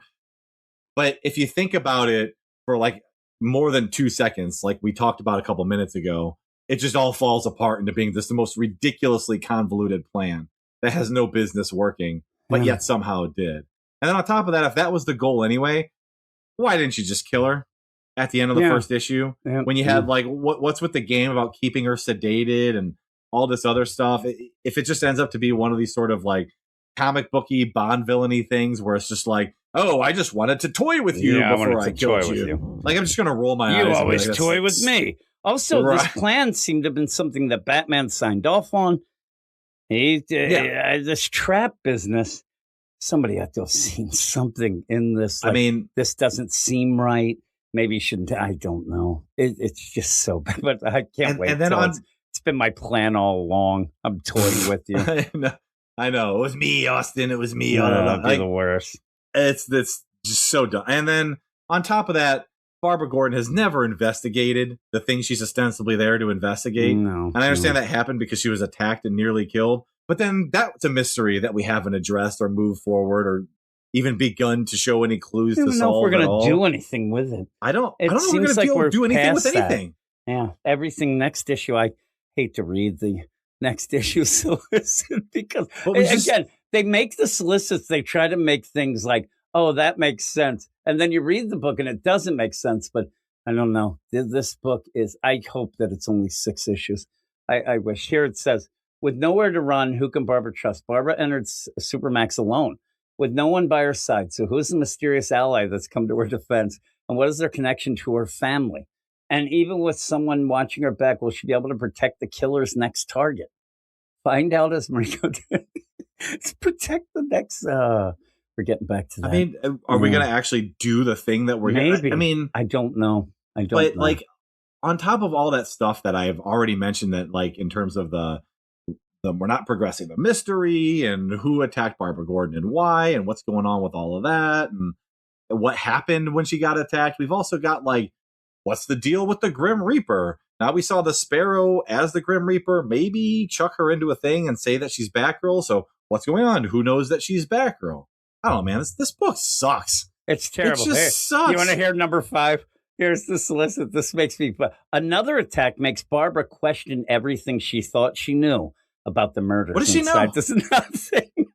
That's what I'm saying. She doesn't know anything. She says, and a new political prisoner finds herself trapped in the center of the mystery. It's so bad. Like, it seems like we'll get back to what we were starting with, but you've already thrown so many wrenches in there. It's so bad. Anyway, here's my score, Jim. Jesus Cue up Sammy. Yeah, this book is a fuck you 5. I had this. I had it before, and I got rid of it for some reason. I should have realized with this bunch of books. Here we go. It's still going. Wait a minute. What did you say? A fuck you 5? I said, Jim. Fuck you 5. Ay, ay, ay. It's Ay, so ay, ay. bad. I'm giving it a fucking What a mess. A mess of a book. Absolute Holy train moly. wreck. And not the worst book we're talking about. No, it's not. Here we go. The next book is, well, I did say, I almost want to do Green Lantern Corps now. We'll skip the idea of the last book being the worst because we got to keep the train rolling. This Green Lantern Corps is terrible. Green Lantern Corps number 18. Remember when it was one of our favorite books? Written by, Jim.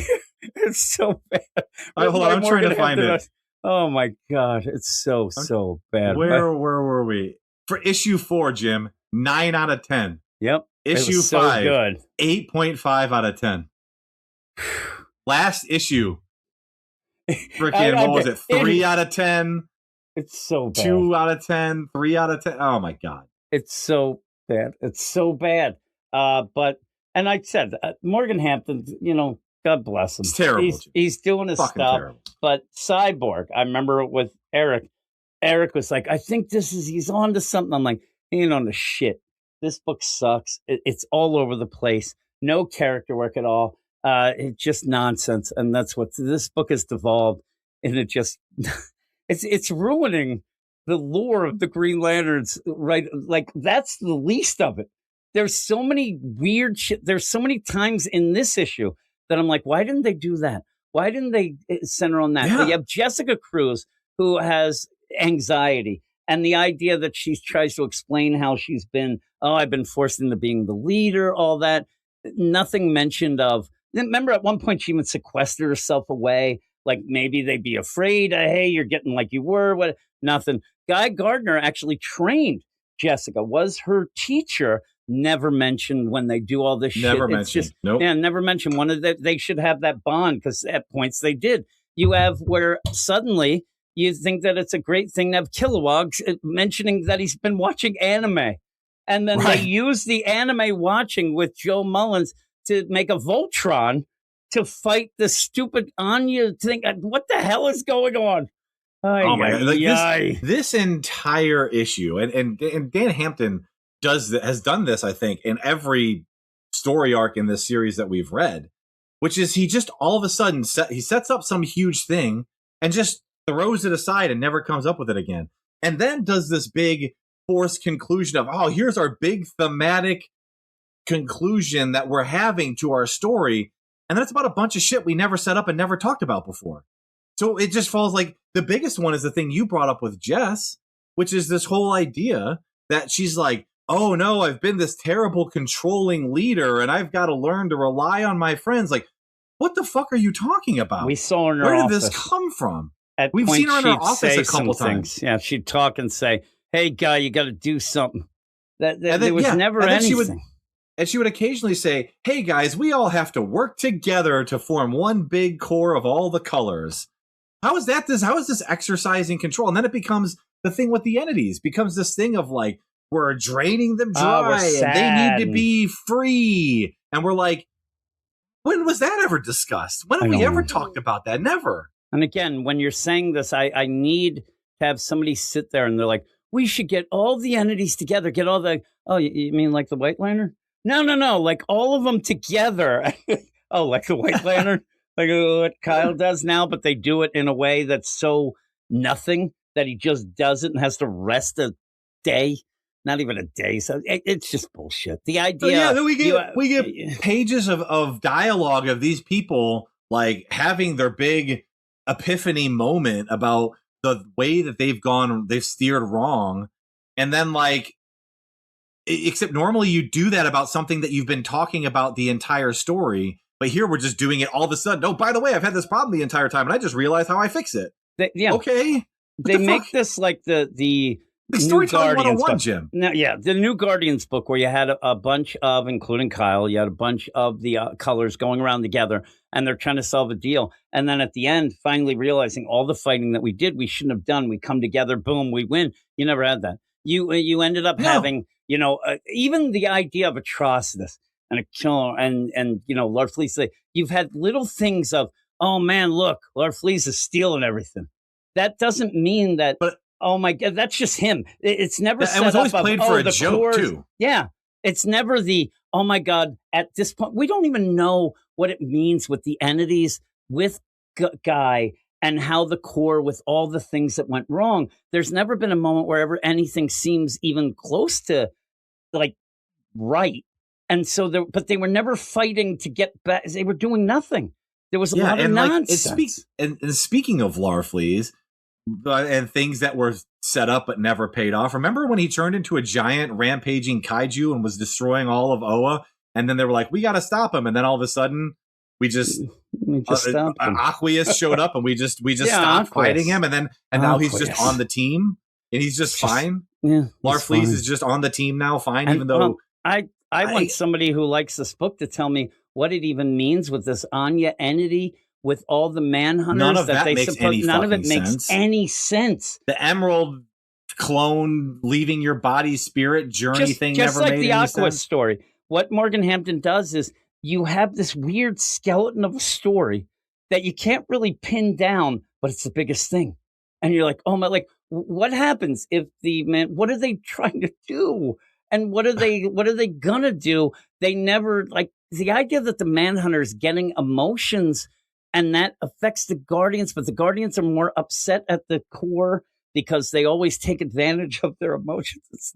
It's bullshit. And like It is fucking bullshit. And how, by the way, we're gonna see later, how did the Manhunters just instantly know, don't know. that all of the entities are now within with Guy Guy. Gardner and Well, they standing can on sense Oa? it. You know, the Manhunters. He's ruined the Manhunters. He's ruining all of the colors of the deal. What at this point, the cool thing would be to see them individually doing things, but he's not.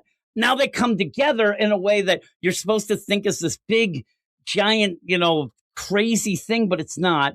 And then he makes a joke of it by making it a Voltron because everybody's been watching anime. It's fucking bad. Written by Morgan Hampton, in quotes. Art by Fernando Passer and Juan Jose Rip, Will Conrad. I remember this last week when I did at the end of the show. Here's the art team. Fernando Passer, Juan Jose Rip, Will Conrad, Ig Guerrera, Eau Claire Albert, and Jason Paz. Those are the artists. Colors, Matt Herms, Lee Lowridge, letters, Dave Sharp. There are like 800 artists on a book that doesn't need any because this should have never been greenlit. Somebody should have gotten this guy. And that's the thing. Greenlit? I see what you did there. Yeah, really. I'm not even try. Like, here's my big problem is if I came to you with this script, you'd have so many problems with it, right? You'd be like, yes, this is bullshit. But DC, and they haven't had a lot of delays. They don't want delays. So what do? Because if you say this script sucks, take it back, you're now delaying shit months. And I don't think they'd ever do that. So that's why I think one of the reasons the editors don't do shit, because they get this and they just go, whatever, just go. Maybe they can fix a couple little dots. You can't fix an overall issue, or else you might end up having 6 artists, which they do. So I think that this did go through some, but I don't know. I don't know why you have so many artists. I have a hard time imagining that anybody looked at this, read it, and cared about it, and tried to fix it. No, this actually is a book that is a side book now. I don't think they care two shits about it. I think I don't want to get into speculation about what editors do and don't do, and what they should do, and blah blah blah. But what title they should actually have, because I don't think they're editors. They might look for spelling errors, although those get missed on occasion. I think those get missed. And I think there's probably somebody else, like an intern, that probably even does that. Probably, but I think they just look at it and I don't even think they barely look at it. I think they just say, like, their job is to follow up with the creative team and be like, hey, how's it coming? Is that issue going to be in on time? And I think that's all about on time. And I even think a script goes through a spell check. I don't even think anybody human does, because when they do mess up, spell check now? It usually ends up being like a weird, like a grammar, but not a you know what I'm saying? Like they'll repeat a word or they'll do something weird now. But I think that's all done synthetically. And so what you have the editor doing is a manager to keep things on time. And again, you know what doesn't keep things on time? Going and saying the script has to be redone. Yeah, I don't think because they your do it. story is bullshit and doesn't make any Yeah, sense. in I itself. don't think they can do it. I just think And I that think- they wash no, their I don't hands, think and I so. don't even think these writers or even would, because most of these now Paul Kaminsky's pretty good, Kathleen Wisniewski, okay, but the idea that most of these editors aren't even like writers; they're just there to be, managers, and it Yeah. shows. And what I was going to say too, DC's been pretty good, right? The problem is it's almost like if you were a sports fan, that the minor league system. Some of these smaller books that are like, this doesn't, they're starting to really get bad, like really, really bad. Yeah, and that's- it hurts because when the bigger books, you need something to lean on when something else isn't doing as well. And there's a base of these really shitty books now that are just not doing it for me. But Yeah, I mean, that's a great analogy in the sense that like you want to use the smaller books as, like you said, like your minor league system, your bench, whatever you want to call it, to it like could be the bench. Exactly. to get people like, this is the JV squad. This is your chance to kind of refine your skill set, right? And build up and improve your skills so that you can be ready for the big time when it's your turn to write Batman, Superman, Wonder Woman, Flash, so on and so forth. Right? Yeah. Like you're a big hockey fan, so it could even be like the third line. You Sure, need it's the that. third You or can't fourth win line. without Yeah, those. yeah. They have to come up at some point when the first and second line aren't doing it. Usually, you Yeah, will when have you've- that hero from a third line deal that you're like, oh my god, without him, we wouldn't have won. And Sure. Or even just like when you have a strong fourth line that you can rotate through all four, the other team's only got three. they're exhausted. And then they get exhausted, and you win in the end of the third period or overtime or something because you've still got gas in the tank and they don't. Like, that's kind of what we have going on here. Now, one thing I will kind of push back on that idea on a little bit is that you're asking me to pay the same amount of money for your JV squad as you are for your varsity squad, which is a little bit bullshit. But sometimes you go whatever, a that's dollar fine. less. But here's the thing too, or you could even go, basketball might be the best. You have a starting five, and they're great, but they're getting old, and you need something to pick up the pace as well. And these books aren't doing it. And like the five, Batman, you could even have a fun time. Batman, Superman, Green Lantern should be Wonder Woman, like the Flash. Those could be the starting five, and you're like, oh man, they're so great. But eventually, they're getting older. You need something it's the base, and this foundation is falling apart, and it's starting to worry me. Luckily, some of the things are just like minis and things like that, but this book stinks. I'm just going to keep making up fucking metaphors and similes and analogies so I don't have to talk about this bullshit. But you end up starting out, and Jessica screaming and yelling, "What are you doing, Guy, you piece of shit? Like, we got to do the." I don't even know what. The only thing is, Guy comes back and says, "Hey, I'm protecting the entities, and the Manhunters are on the way." And she's screaming, "I'm the core leader. We need this. We need the entities. You can't keep them to yourself. We need them because the Manhunters are coming." And he goes, "I'm going to let you see what I see."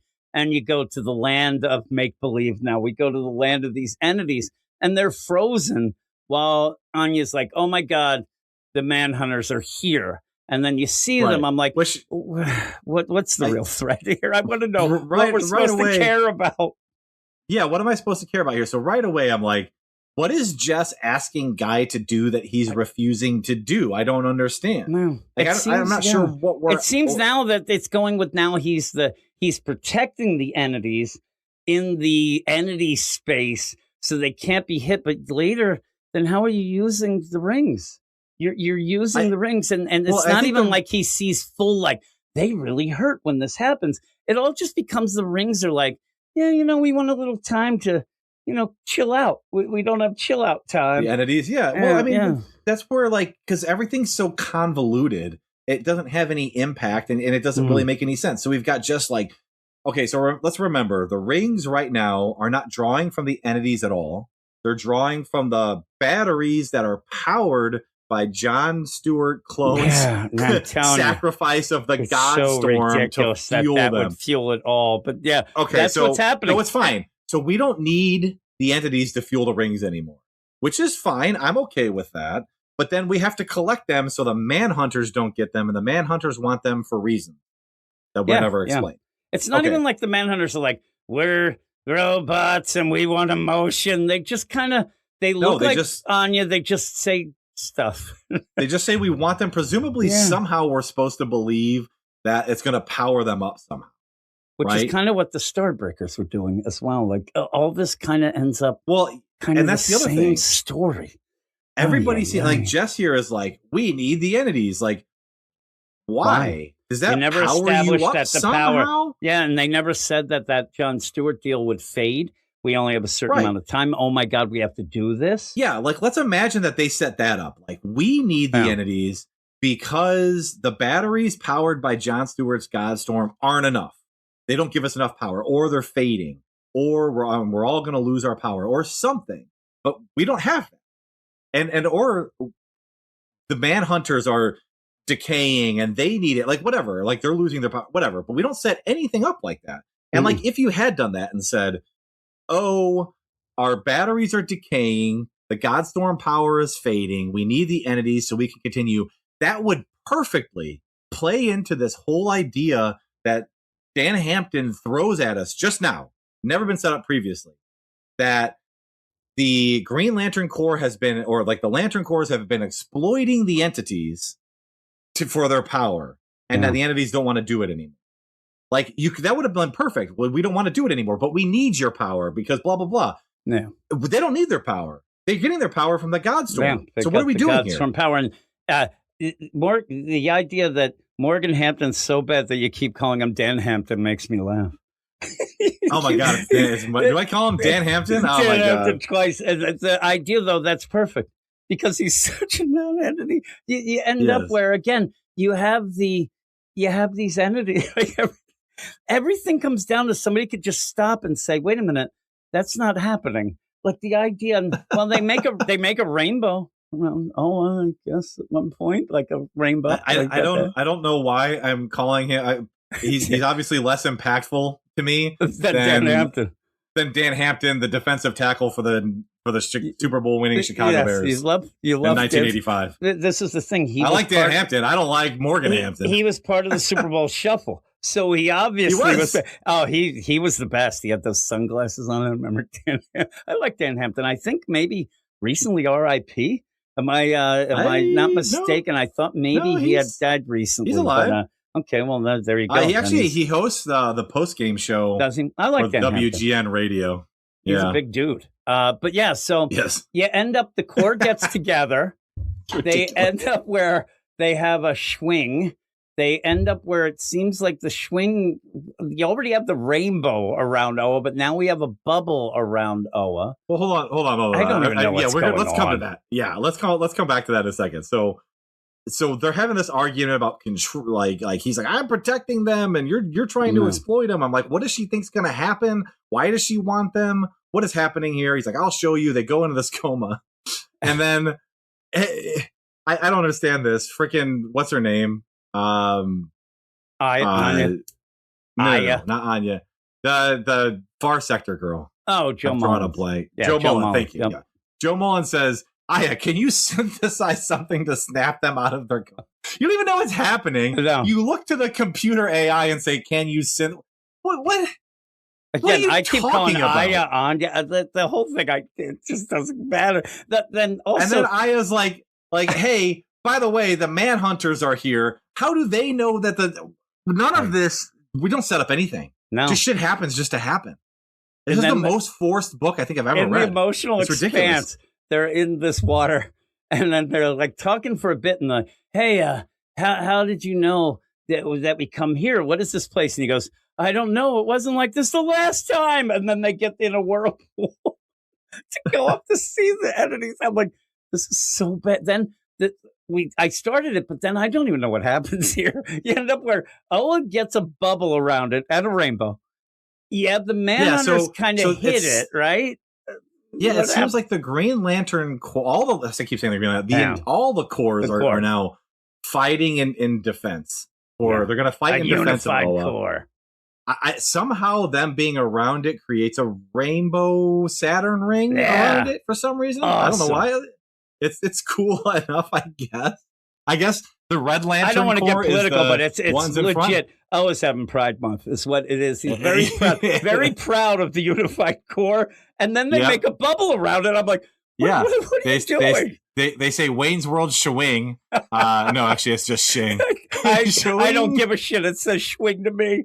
That's how I read it. At this point, I'm laughing my ass off when I was reading it. I literally was reading this whole laughing. thing. Oh my I'm God. rolling my eyes, going, "What the?" I'm not. Oh. So then the Manhunters show up, and they're Yep. like, "We're gonna form a giant hand." And this giant hand shoots a giant How energy does this blast. giant hand go? And then the main Aya flies into it. It looks like it looks she's like in the gauntlet. center of the It's energy the blast. Infinity Gauntlet that goes. I'm like, Yes. isn't she dead? I don't even know Nope, what she this can ride in the does. energy blast just fine, but it blasts a huge hole through the shield and puts her down on the surface of Oa. Yep. Yeah. And she goes it to gets better.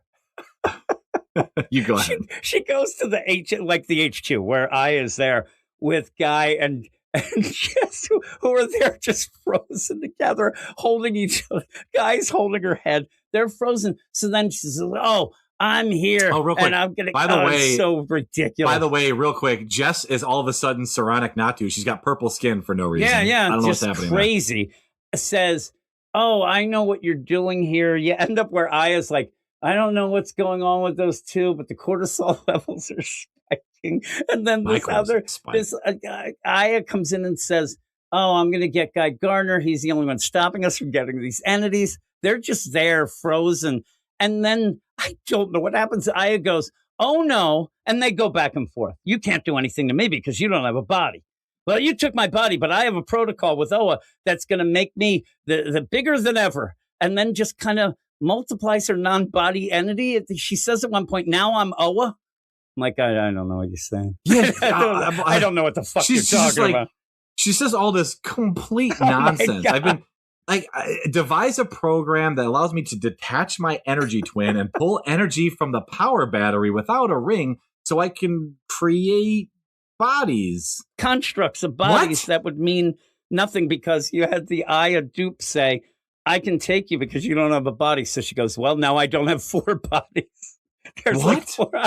Are What we is- the fucking entire doing planet here? is my body. Now seems like a good time to put this to test.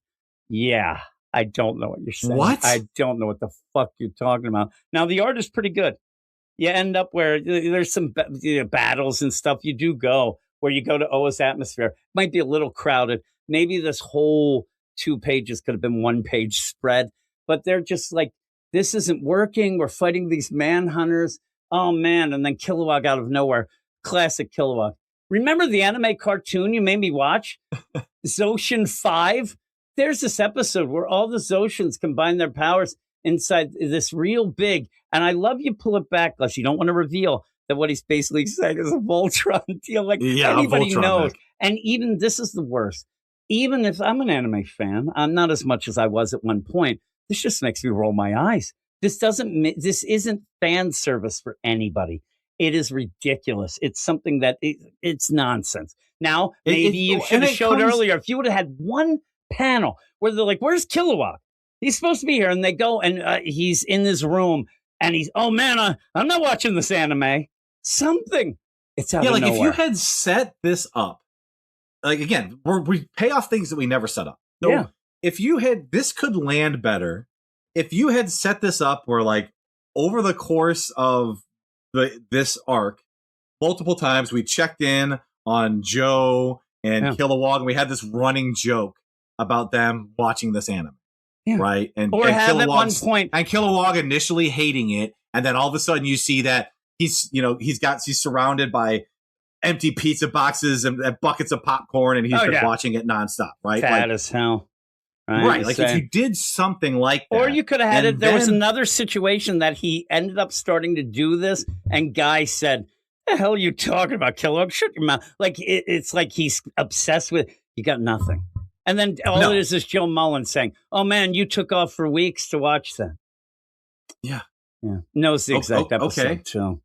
Season yeah, 4, episode 63. Get the fuck out.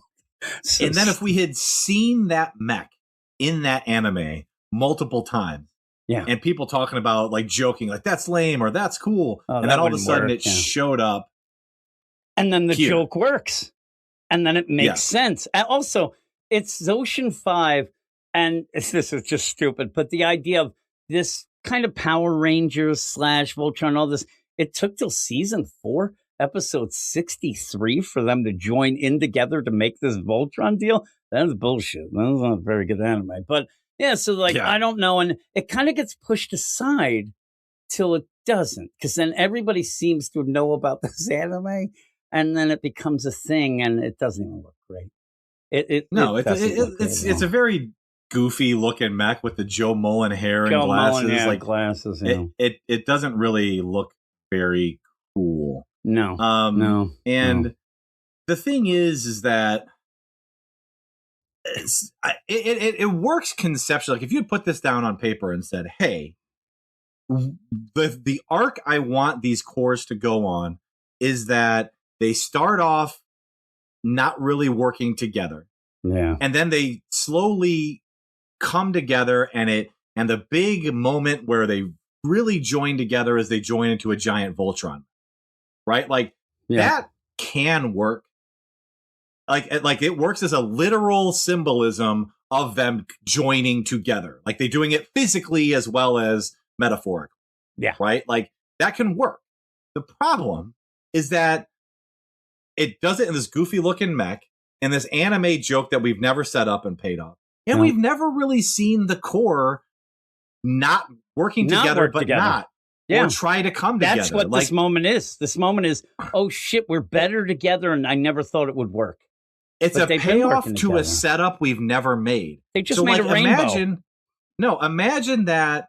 Yeah, they just did it 2 seconds ago. Yeah, yeah. So, like, imagine that over the course of this arc, we did this fun stuff, and we've talked about this before. Where like a blue lantern and a red lantern go to this sector to deal with the problem, and then they fight, and then they work together, and then they save the day. And then we go to another sector, and this time you've got a yellow and a green, and they fight, and then you've got a indigo and whatever, right? Like you just do this over and over again, and you see them struggle, and then you pay it all off with a big come together moment here.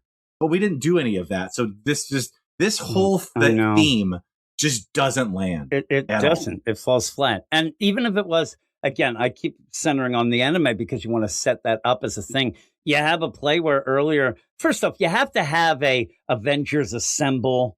You know, hey, they just say, what, just take your stations. And then it goes like, you have to have it set up earlier. And the idea that they thought it was a good idea to give the anime to Atrocitus. Like, this is how we'll get together and whatever. And Atrocitus like, Right. the hell are you talking about? And then Atrocitus is the one who yells it because he watched the anime and loved it. Something stupid. If you're going to play stupid, just play stupid. It plays nothing.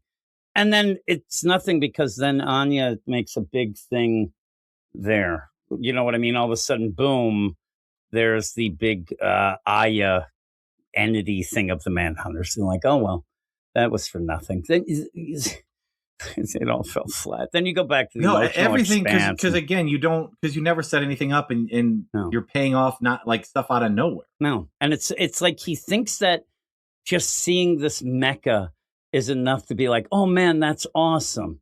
It's not. It's especially now. We've seen this a million times. It's just ridiculous. And I'm sure in this issue, it's, oh my God, this is the wow moment. This is the big thing we're going Right. to have. It's not a wow moment. You have to set it up, and you have to set up in a way that even if it's a jokey way, it still ends up being inspiring. Like at the end, you're like, oh my God, they did it. Thank God Atrocitus watched that anime. And oh my God, like even that, like afterwards, if it was set up, you'd have a scene where they're all like watching the anime again and like, man, we were better than that. You have nothing. And it means nothing. And then we go to the emotional expanse and we end up where it's just, again, the entity's saying, we want to chill and you won't let us chill.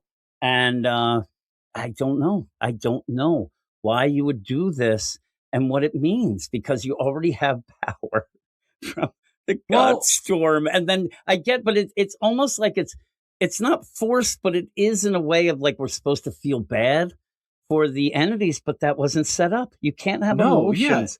That's the thing. This book has no emotion because he never sets it up. You need to set up things. You can't just present them and poof, oh my God, I feel bad.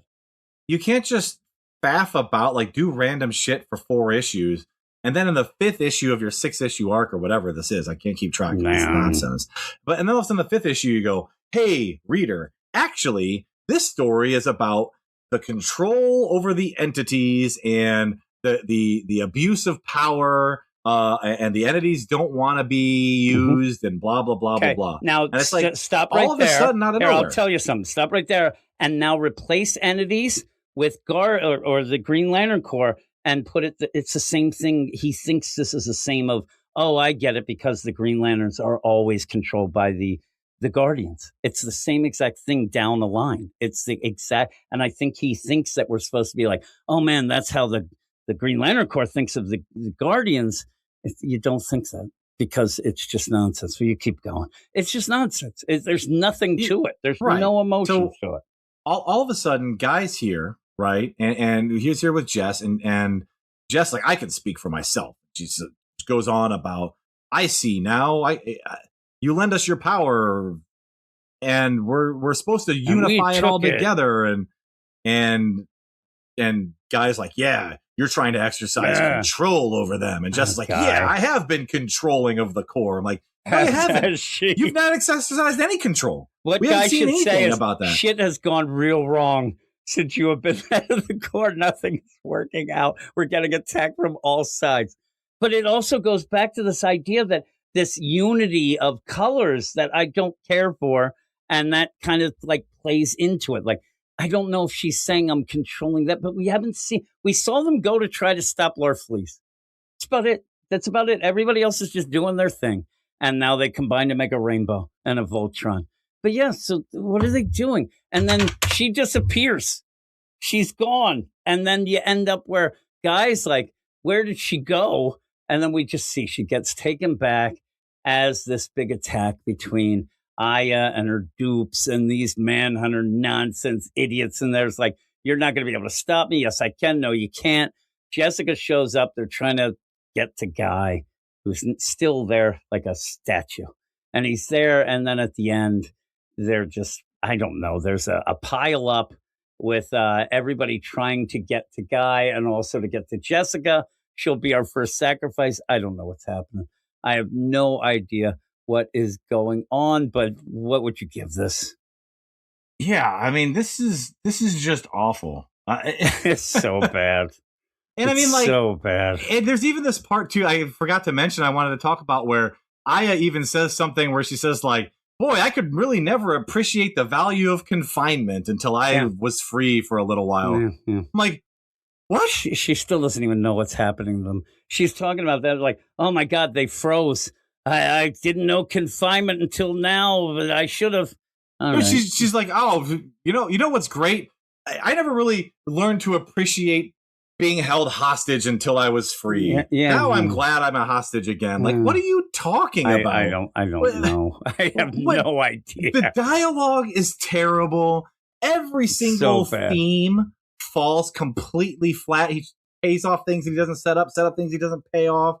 Whether we're talking about like the unity of the core that we've barely dealt with, the anime out of nowhere. Oh, Jess has been abusing her power and exercising too much control when she hasn't. Oh, we're exploiting the entities, which has never been brought up before. I love that the entities are like, we need time to chill. Aren't you chilling now? You're in your expanse. They're not using you. Well, like, what is your problem? Why do we need the entities when we have the Godstorm powering our rings anyway? Control versus freedom. Like, we haven't exactly. done anything with nothing. Any of this. No. What would Any you of give it. Give me. You can't hit Sammy for this. It's lower, right? No, it's way lower. way too low. It's way too low. None of this is impactful or entertaining. The book looks okay, but the anime robot reveal kind of Voltron kind of fell a little bit flat.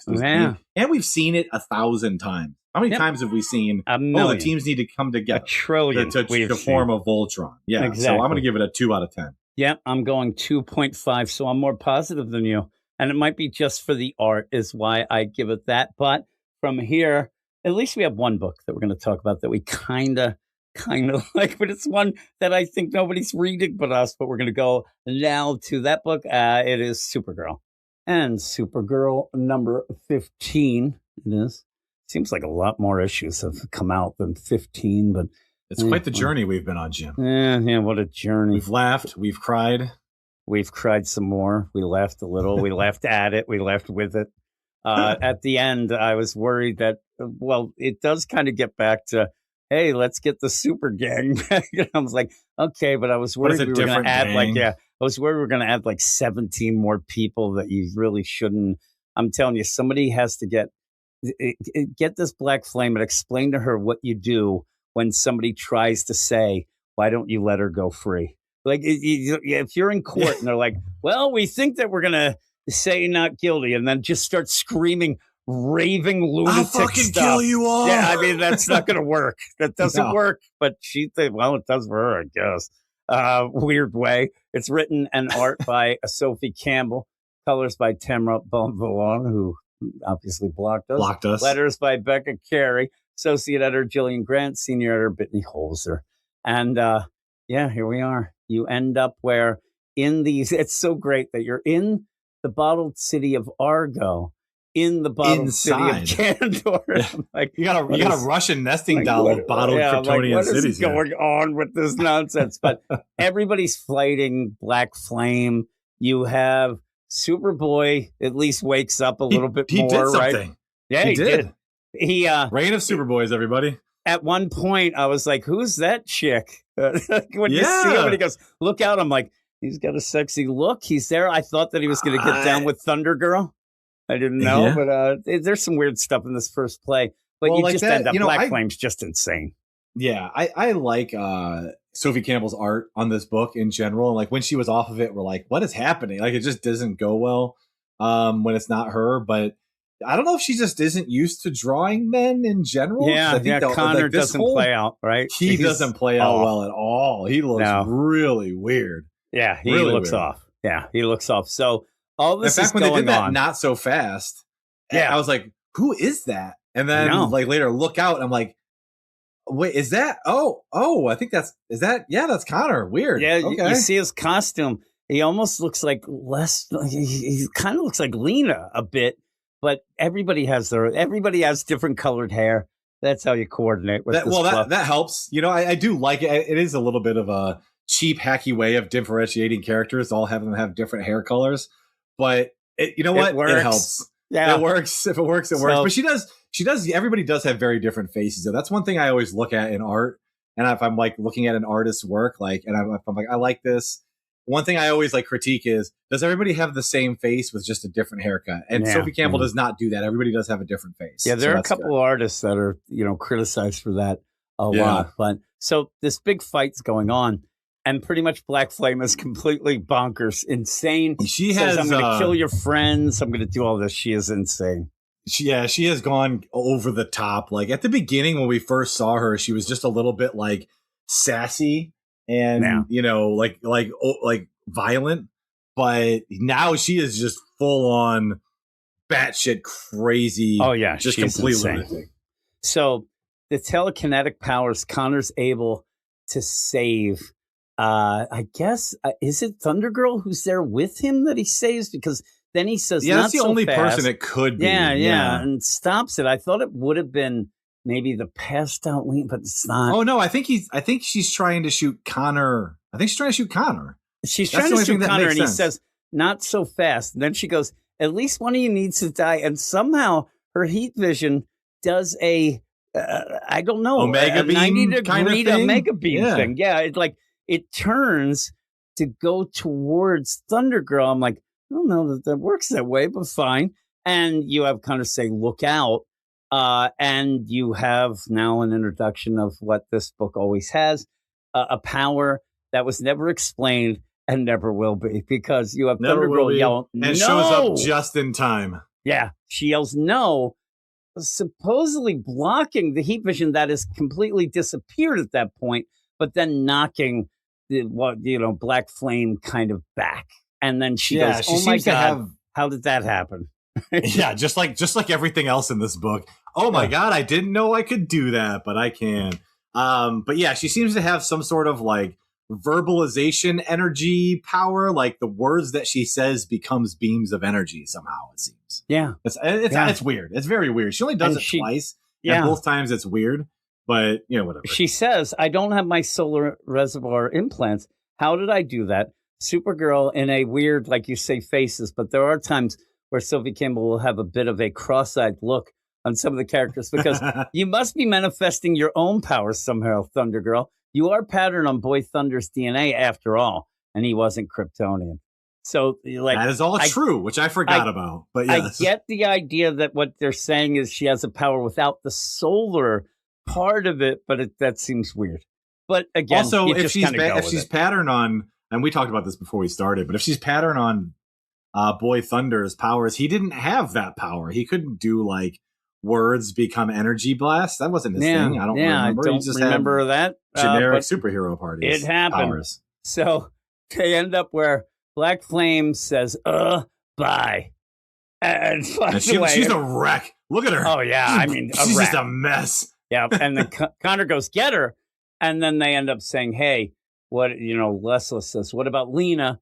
Oh, she'll be safer here in micro-sized cryostasis than in the middle of a Kryptonian fight. I forgot they were in Argo City. I didn't read the first deal, and I thought, wait a minute, what are they doing? But they're just going back to the regular bottled city. They're leaving Lena here frozen, where Leslie, hey, why don't you, just leave her here and let's go fight. She'll be safer this here. fight. Yeah. So they fly out. You see them fly out there, and then the fight just continues. And you end up where Black Flame ends up where that crazy gizmo on the side of Lena's deal, or Leslie, I mean, ends up getting destroyed. She starts falling because now she doesn't have the powers because she kind of commandeered that play. She's falling, but she gets saved by Rust.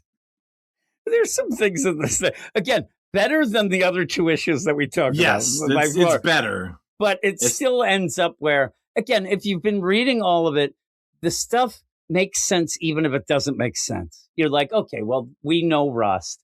We know the deal, but again, not really set up very well, but it's there. It's not something like where all of a sudden Rust we didn't know existed and then just it's appears. It's not the Green Lantern Corps. We know Rust and what is happening. We know Rust. Like, now, you could make the argument like, okay, but the last we saw Rust, she was in the Argo City bottle, not in I mean, maybe you could say, oh, she followed them. Like, it's what it is with this? It always ends up being, it's not that things aren't set up. It's that they're never expanded upon to make it feel like they really work. But they're set up, so you're like, okay.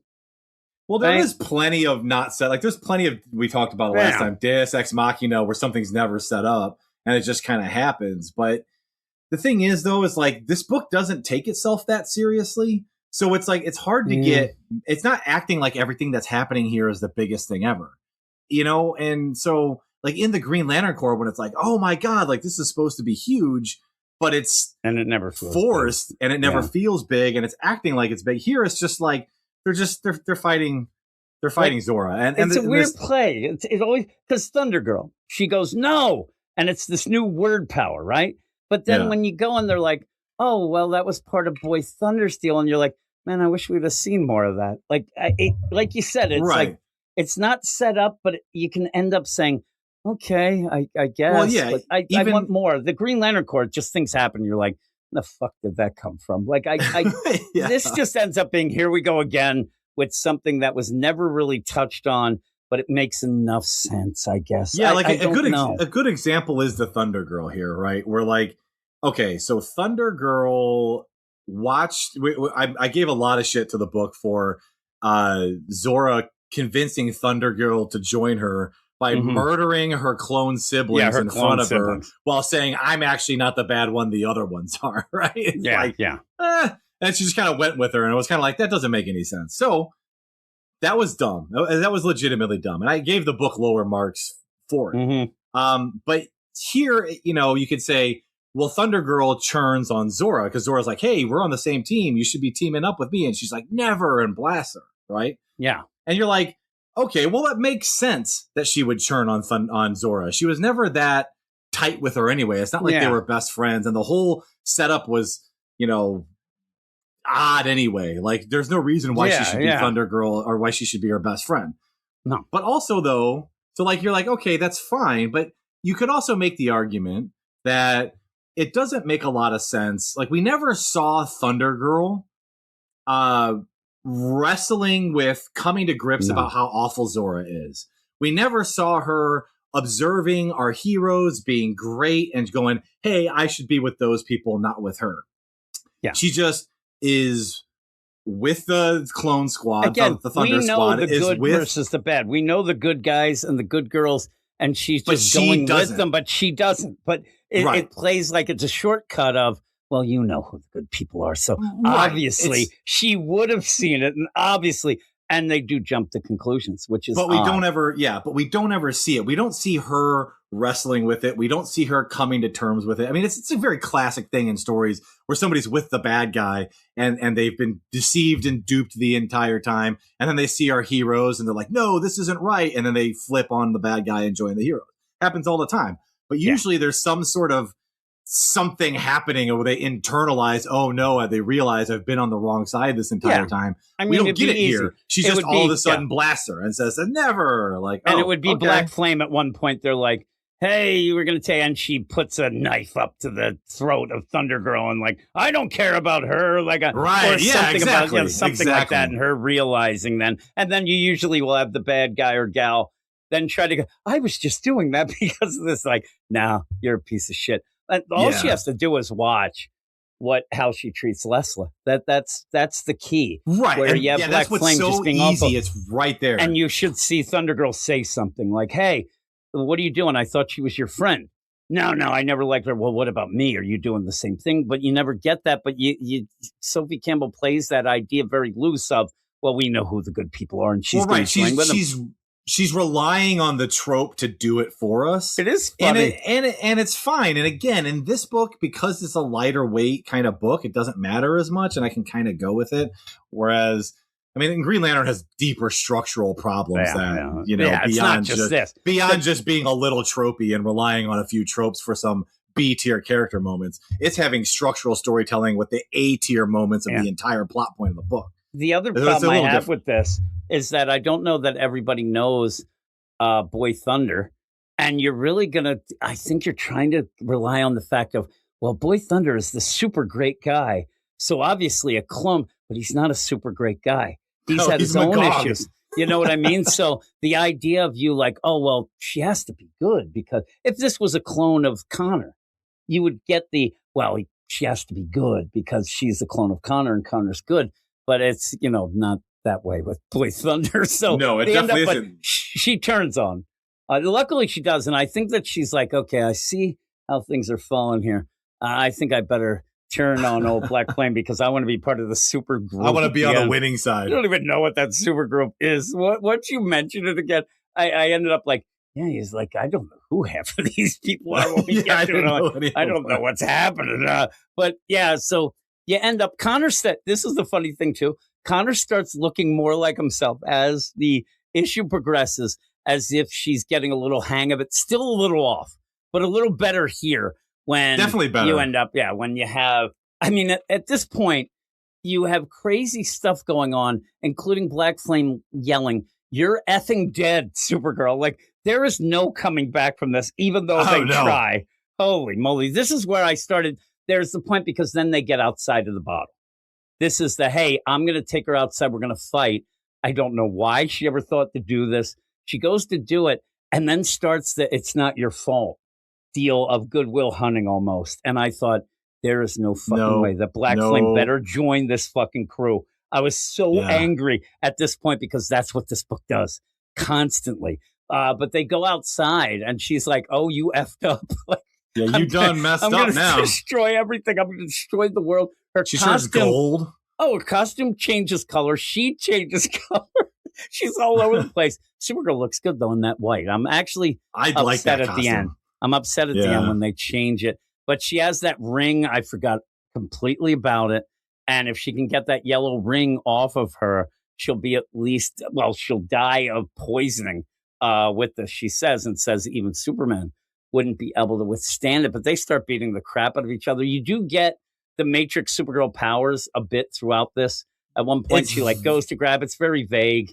It's very okay. subtle. I'm actually okay with it. I'm glad that we're not doing a huge focus Yeah, on full. the Matrix suit is doing this and it's doing that. It's more like, you see like she forms a sleeve to protect her arm when Zora tries to slash her, and then she uses it. It gets all She kind of grabs her. spiky and rough looking when she bashes her in the face, and you're Yeah, like, oh, you see earlier okay, she that's like cool. uses it to grab her like a Oh yeah, rope that was the as she big one. goes. Yeah. That was crazy. And no, That it was wasn't cool. like, oh my God, you're using your new Matrix power to do. Right, Like that's the- nobody says anything. It's fine. It's Yeah. just where Leslie says, or Black Flame says, I'm not even close to being done. And then Connor yells, "You're out of juice," and then whaps her. It was pretty Yeah. good. Just It was clocks her. And then you get the Never. So Connor she's getting finally the does crap. something. Yeah, he does. It's the reign of Superboys.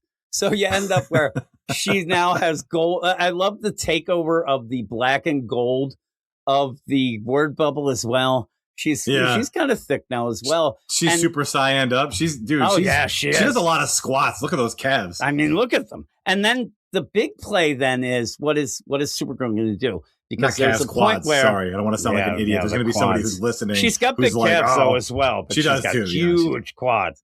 Yeah. So you could end up, you could delay things because eventually she's going to get small or she's going to die of this radiation, all these things. But Kara starts saying, I'm going to stop you, and says, you're what is it? You pretend it's strength, but it's pure weakness, not relying on people, wanting to take over and all that, and says, I don't want to fight you. I don't want to, I'm going to fight you to stop you, but I don't want you to die. I don't want something to happen to her. And then you get that turn. What? You care about me? And they're like, oh, I'm like, here we go. Here we fucking go. But it's okay. It lasts a little longer. It's okay. I mean, yeah. So this fight, it's first of all, I like the way that we resolve it. They don't just beat her and then that's it. Like there's a clever plan, and she overdoses on the solar radiation. Yeah. And that's kind of neat. And but you do get these monologues from Kara about me relying on people is my strength, and you only caring about yourself is your weakness. It's very, again, we talked about tropey earlier. It's a very tropey comic It's thing. tropey. I'll give Sophie Campbell one bit of credit, even though it doesn't feel so natural. But she makes sure that she says, legit, you don't get this much. I care about everyone. I care about you, even though I hate your fucking guts. Like, she says, I hate you, but I care about you. I don't want anything Right. to happen to you. And she goes, you Caring care about me. you It's doesn't like, mean I have to like you. It means that I don't have to want you to be dead. I don't Yeah. want to have to kill you, And like so stuff like that. you end But up also, having, though, it does a good job too of though. It's a little forced, and it's a little tropey. I guess not forced. It is a little tropey, is what I should say. But it does tie into the themes of what this book has been doing, right? Like it was all about found family, and then Kara got upset about the spiked drink, and then kind of pushed everybody away. And she's sort of having that moment, like the reason that I'm here and I'm able to make this work is because of my friends and because of my family. Yeah, And so it's she's tying it a all. trope. It's a trope, but it's storytelling 101. You set up that she realized her mistake, and now she's going to get back and reform the Supergirl squad at the end. And it's fine. It's fine. It's a little tropey, but again, it fits what this book is trying to do. It's not really young reader, but it's young reader adjacent, I would say. And so it works more or less. It's kind of like, it's weird. Like it's not young reader because some of the subjects, but it's kind of dumbed down. So it's like a regular reader who just needs tropey stuff. You get that, but Who doesn't you also mind a get- few tropey? You get some weird stuff in this book. But even when, and I was waiting to see if the movie and things like that might change things or whatnot. And this scene kind of does give okay, I'm the angry Kara, but not because Cal this or whatever. She's just kind of a teen girl, a little past teen, whatever it would be. And she's just emotional and whatever. But she does say, if I wanted to kill you, I would have killed you. And I was like, whoa, Kara, dial it back a bit. Like, you don't want to keep on. Like, if you would already be dead. So then she takes the ring. Real quick, I do like that she says, like you said, like, oh God, here we go. She's going to try and recruit her to the squad, but she doesn't. She says, I hate you, but I'm not going to kill you, even though I already could have, which is pretty cool. But and then even it doesn't end with Zora being like, oh my God, Supergirl's amazing. She's just said like, no, I hate you. Yeah. And she goes, I know, I don't mind. And then they go off. They Which go is off good. to Kandor. Yeah. So the problem with this tie, you got to tie things up. We have a couple. This is the biggest problem with pages, the issue. or but the idea where you have set up so many things of why people be upset, why this all happened. It had to do with that anomaly gene thing when they go out of the bottled city. You got that crazy The youth rebellion. Mad Max youth rebellion. You have all this, and the fact that they made the science council. Yeah, they're abusing pieces their of power. shit. Yeah. So when you get back to this, it's just like you can't just say here she is, and they don't. But they end up, the science council just comes out of that bunker as if nothing happened. They're like, all right, put her in jail, Like a bunch we'll of take dicks. care of her. Oh yeah, just assholes. And also not even mentioning that two of the main are Leslie's parents. So she ends up breaking from them. She ends up saying, I don't give a shit what you say. You guys are bad. Fuck you. And it's almost like, I had my one buddy, his mother-in-law, she went to like therapy, and they told her to be more assertive.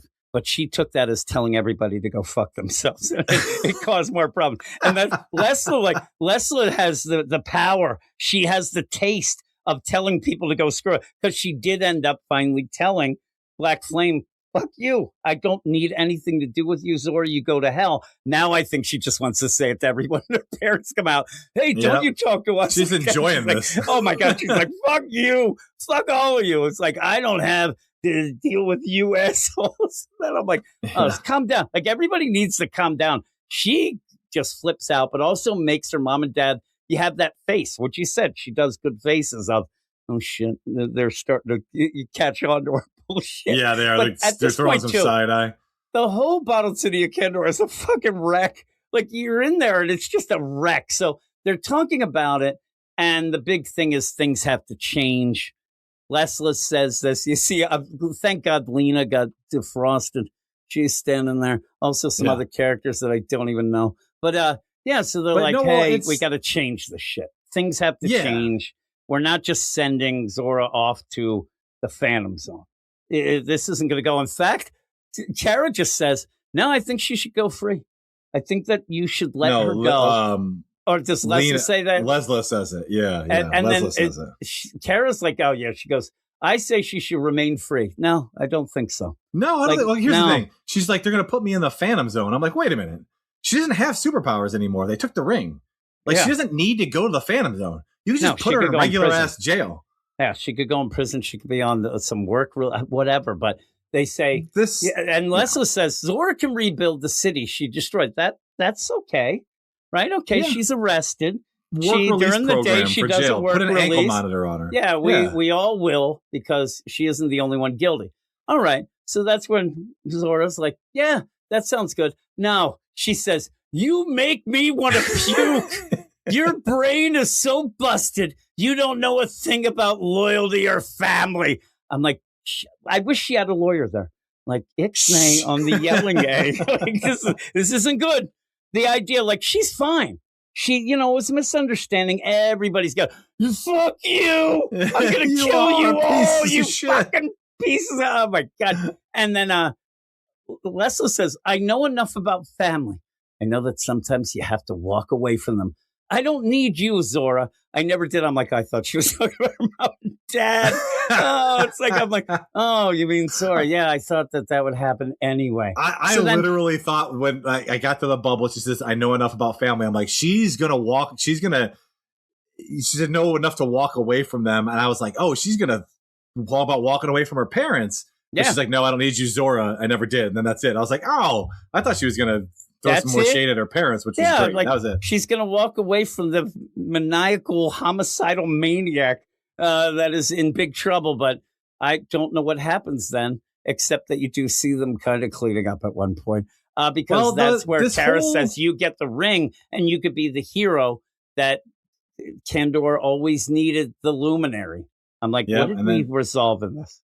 It's so rich. Thank you, Supergirl. I'll never let you down.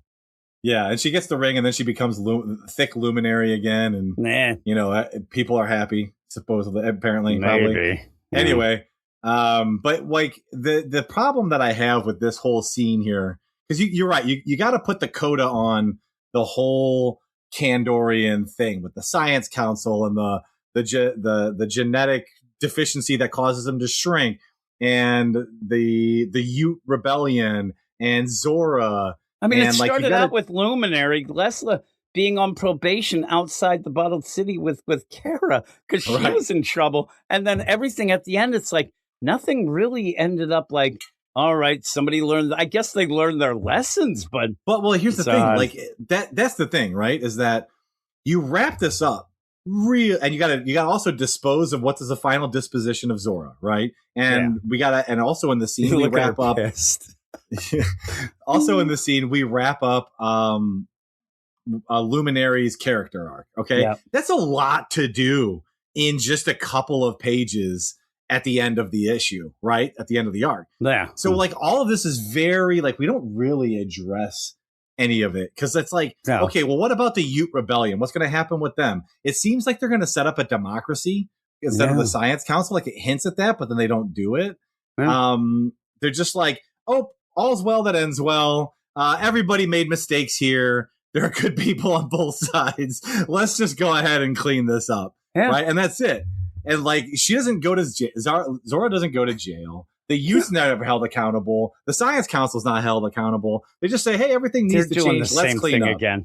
That's Going- it. Zora's Yeah. there with like a electrical broom, looking pissed off at the end. That's the last week. She's Hold like, on, I must have turning- missed that. "Oh, you got to see her when it's your future's Oh, I see finally it. up to you." Yeah. She's like, "I'm gonna fucking kill you." And 'cause she's like, Kara's like, "Hey, everybody can decide what they want to do, whether or not you're gonna stay in Kandor or not. That's up to you." And you see, Thundergirl does not seem to want to stay, which actually makes sense because she doesn't have that genetic flaw, so she can leave. Right. She can. That's the one thing. But yeah, Sora's pissed. She is like, Yeah. "I'm gonna fucking kill everybody here. I would not get anywhere near her." But yeah, Thundergirl looks sad. So then Yeah, you get out, and next also day. like it. You know, the final disposition of Leslie Lar, Luminary, is she's going to stay in Kandor and She's be the gonna be a Bottled hero. City's hero, right? It's fine. That's what she wanted. which to do. is right, which is fine, and it's a good character arc for her. Like we started with, you know, she started as a villain, then she became a hero, learned the ropes of being a hero, but was ultimately just being a follower of Supergirl. When she got away from Supergirl, she was a follower of, and then finally she came into her own and has become her own hero. That's great. I'm glad. It makes me a little bit sad because she's obviously not going to be in the book. Yeah, it much doesn't moving seem like forward, she's I going to don't be in think. the book. Yeah, that's what it But- seems like. So that's a little bit sad, but it's fine. The other thing too, though, is like I like her less because of everything that happened in this arc when she just like, you know, we talked about it before, stood to the side while Zora gutted Kara right in front of Yeah, her. Like yep. it was like things went a little too far for me to be like, oh no, I want Luminary back in the book. So it's actually, I think it's a really good ending for her. About as good as I could have wanted from it. So I'm happy with it, you know. Yeah, I don't mind. So you end. This is weird though. I'm telling you. It gets weird Ye- again. Yeah, because then you get. I'm gonna have to. Kara's like, okay, well, that's kind of settled. Even though if you look in that bottle, that thing is a wreck. But It is. you end up where she's like, man, this is what I get for procrastinating. Connor's like, you didn't procrastinate. You were the KO tournament. Yeah, well, Right. maybe, but I'm glad that you guys are here and you're my friends. And then she's like, I think that I'm going to get back to what's going on and being who I should be because Cal's missing and we're going to have to find him. And then her suit just turns into a Supergirl, which I was upset at. I wanted the Yeah. red suit. I thought it was. I kind of wanted the white to stick around. I liked it. I thought it separates her from it as well. So I thought that was pretty cool. So she starts to talk and say, hey, here I am. I'm going to end up changing up this thing. I'm going to get my friends. And I'm like, all right, who are these people? Well, You before end we up get to where- that, this Okay. whole speech from her is a little odd because she's like, "Hey, there's a sun crystal out there waiting for me." I'm like, "Out there? Isn't it in Argo? We saw it in Argo." It's Yeah. right in Oh, front of yeah. you." She said that. That was weird, too. That Yeah, was you're right. weird. I And was then like, really? yeah, and then she gives the speech where she talks about like, "Hey, I've been running from my legacy. I need to carry on Krypton and Cal's legacy." I'm like, that hasn't been a theme in That this seems book. more the Woman of Tomorrow. That seems to be that play with I her. guess. Like, I need my own thing. And almost what they tried to do with Power Girl.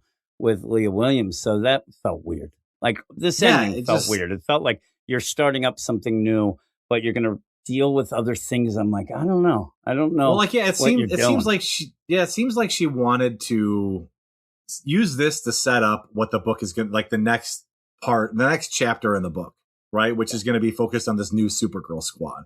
And so she's going to say, hey, I need to be a leader, right? Like Cal is, right? Yeah. Superman's Yep. a leader. So that's what she was going to do. And she's going to form the Supergirl squad, and they're going to have adventures together. That's probably what we're going to read next.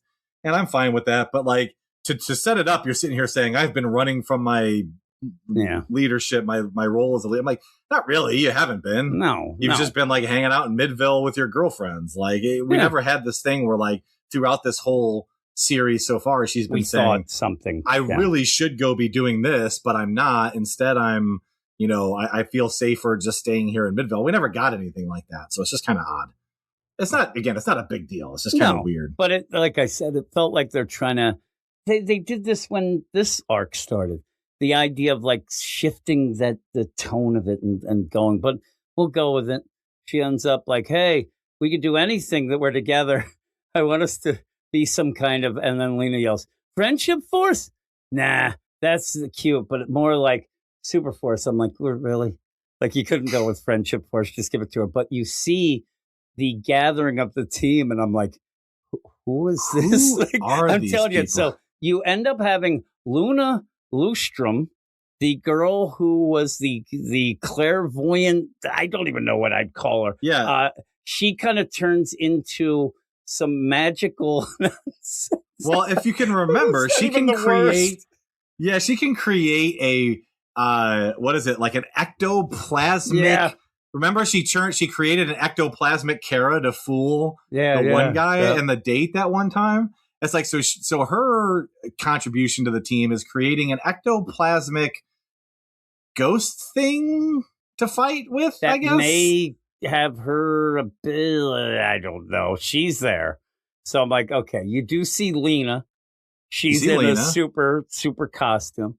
Then which is cool, which we haven't seen though. Also, they didn't set that up. Just all of a sudden, she No, has one. that's just there.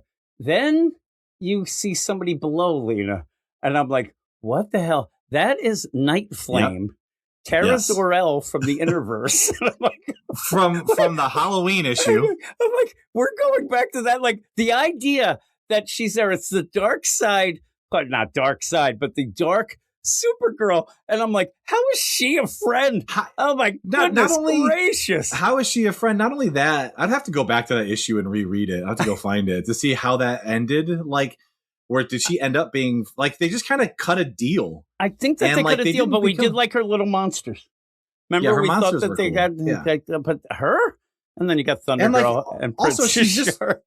Also, she's just like part of Supergirl's inner mindscape. How is she Yeah, out in the real world I running don't around? know. Like, what is happening? What, And then besides Thundergirl- Lena, Yeah. these are lame. I want Luminary, and I want the other characters we had before, and I was shocked that we didn't have like Rust or somebody in that as well. But oh my God. Limlass or somebody? Yeah, Limlass. Yeah. I thought at first that Luna was Limlass. I thought that it was like a play of, oh no, that's this person. But then I'm like, no, I see what's going on. It's a weird team. Very odd. It's very odd because I don't really have much of an emotional connection to Thundergirl yet. Like, if you think No. about it, we had Lena, Kara, Lesla Lar, and then the Luna girl. They have to get rid of the L's, and then they have Luna.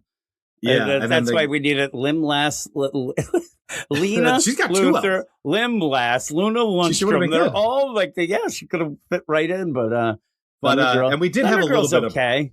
We'll see. She's more of okay. her. I like Princess Shark. I like Princess her. Shark's kind of funny. Yeah, I don't mind Princess but like, Shark. I don't have the level of connection with this group But- that I did. I mean, at Well, least we you still see got this Lena group, and there. you don't sit there and say, "Oh yeah, that makes sense. We're going to go do this." Like this team's just thrown together, and I don't know what they're going to do. If they're just going to suddenly next issue they're a group, or are we going to see them gather more than we just have a page of my friends and everybody I left behind? Like I don't know. I don't know if it's going to Well, hit here's the as well. I don't know, but here's the thing though. If past is prologue, right? At the beginning of this, I didn't give a shit about Lesla Lar either. Yeah, yeah. You know? So, and like, I had never had really all that much exposure to Lena Luthor. Like, she was never around much in much of the comics that I've read. She showed up a little bit No, in the I like Superman her. arc. I like her, but right. But I like her because Yeah. of her characterization in this book.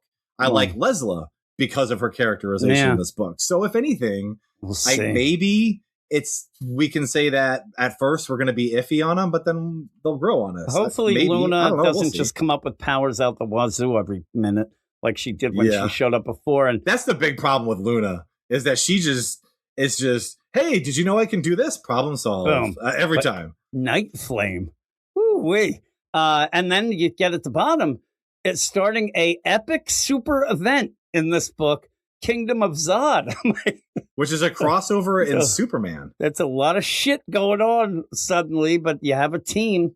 Did you You know know- there was a Supergirl No, Superman I had crossover no idea. coming? I Until don't you think saw this, I anybody- had no no. clue. I don't think anybody had a clue. All I kept hearing about was that bad seed nonsense Bad going on Seeds in the Gotham Batman book. nonsense. Yeah. And I'm looking, the cover looks crazy for the next I haven't deal. looked- I haven't Yeah, looked I'm looking yet. at it now, and you have Supergirl, Zod, Princess Shark's mentioned, but you don't have many Tomorrow Man, all that stuff. So Superboy Prime, pretty cool. Yeah, I but mean, it says, we all love the Superman book. So, you know, we're going to be crossing over with that. Hopefully. they're dealing with El Cordero, the stupid Kryptonite city or nation. But yeah, she gathers her own super force to infiltrate the kingdom. Superboy Prime. Here's the deal. We just set up a thing, and here's the super force. Superboy Prime, Connor Kent, Tomorrow Man, Lois Lane, Steel, Lana Lang, and Natasha Irons, Princess Shark. Why aren't we dealing with the team we just made? Well, it does say We'll and more see. of Supergirl's And wild more. cast. But The again, problem is that's if so you many put people. if Oh you my put Christ. Luna, Thunder Girl, and Night Flame in there, people would be like, "What the fuck are you talking who about? the hell are is these this? people?" So they might maybe introduce them a little, have them do some things on the side. But yeah, that cover we'll looks see. really cool. Yeah, it does. It looks really neat. So it's. I wonder it's who's time. doing it. This It's not going to be says Sophie that Campbell doing the art. It's going to be No, Joe Quiones. Joe Quiones. So we'll see how it is. But at least, I mean, Superman's a great book right now. Maybe it'll get some more eyes on this. We'll see. I would say the movie would, but the movie seems to not be doing so well. So that's a shame. But even so, it Yeah, it's a doesn't shame. tie into it. It doesn't tie in. So No. I don't know that it would go well either way. But what would you give this? Yeah, I mean, maybe it's just because we're kind of getting back to things that I wanted from this book, but like, I don't know. I liked it overall. You know, it feels like a decent conclusion. It feels like the end of like I said earlier, the first chapter in Sophie's Campbell's run, right? Like the Leslie saga, and we're now closing the book on that, moving on to the next thing. I mean, this issue definitely has its problems. We talked about them. We kind of let Zara off scot-free, and we don't really wrap up the complete societal destruction of Kandor in any way, shape, or form. We just kind of like, I'm sure everything's fine. But I don't know. Overall, I had fun with it. Again, it's not going to be a book of the week material or anything, but it was a satisfying conclusion to Zora's arc, more or less. So I'm going to go with I think last issue was a 6.5. I'm going to go with a 6.5 as well. I'm going to go 6.5. I looked at the issue 17, the one in September, and she's fighting Ursa, which I was like, wait a minute, Ursa's dead. But it says on a time-traveling battle. So I don't know. Something's set up, and it looks like they leave the super force behind in a kryptonite jail or something. I'm telling you, this solicits a weird. But we'll see how they deal with Ursa, because she should be dead. No, I'm looking forward we'll to this see. Kingdom of Zod. Yeah, I that'd don't be know cool. much about it, but it could be We cool. haven't had Zod in a while. Zod was coming back to Yeah. get his powers back from Lois, and now she doesn't have them. I have a feeling they're not even mentioning it. I think he's just coming back. They're just going to ignore all that shit. But we'll see. I had no We idea will about see. this crossover at all. Yeah, I It's so didn't either. weird. I had no It's going to idea cross either. over between Supergirl, Action, Superman Unlimited, and Superman. Yeah, crazy. I didn't know I had anything of it. no clue. Nope. So we should have heard about this months ago, 3 or 4 months ago. But nope. So that's something to look forward to. We'll see how that works out. But that's it. That's it for the show. We're going to go off. Well, I'll go off and tell you what we're talking about next week. We'll see if we have any more books and what crazy surprises we have. But thanks for joining me, Brad. As always, sir. thanks for dealing with this nonsense. At least we end it with something pretty good.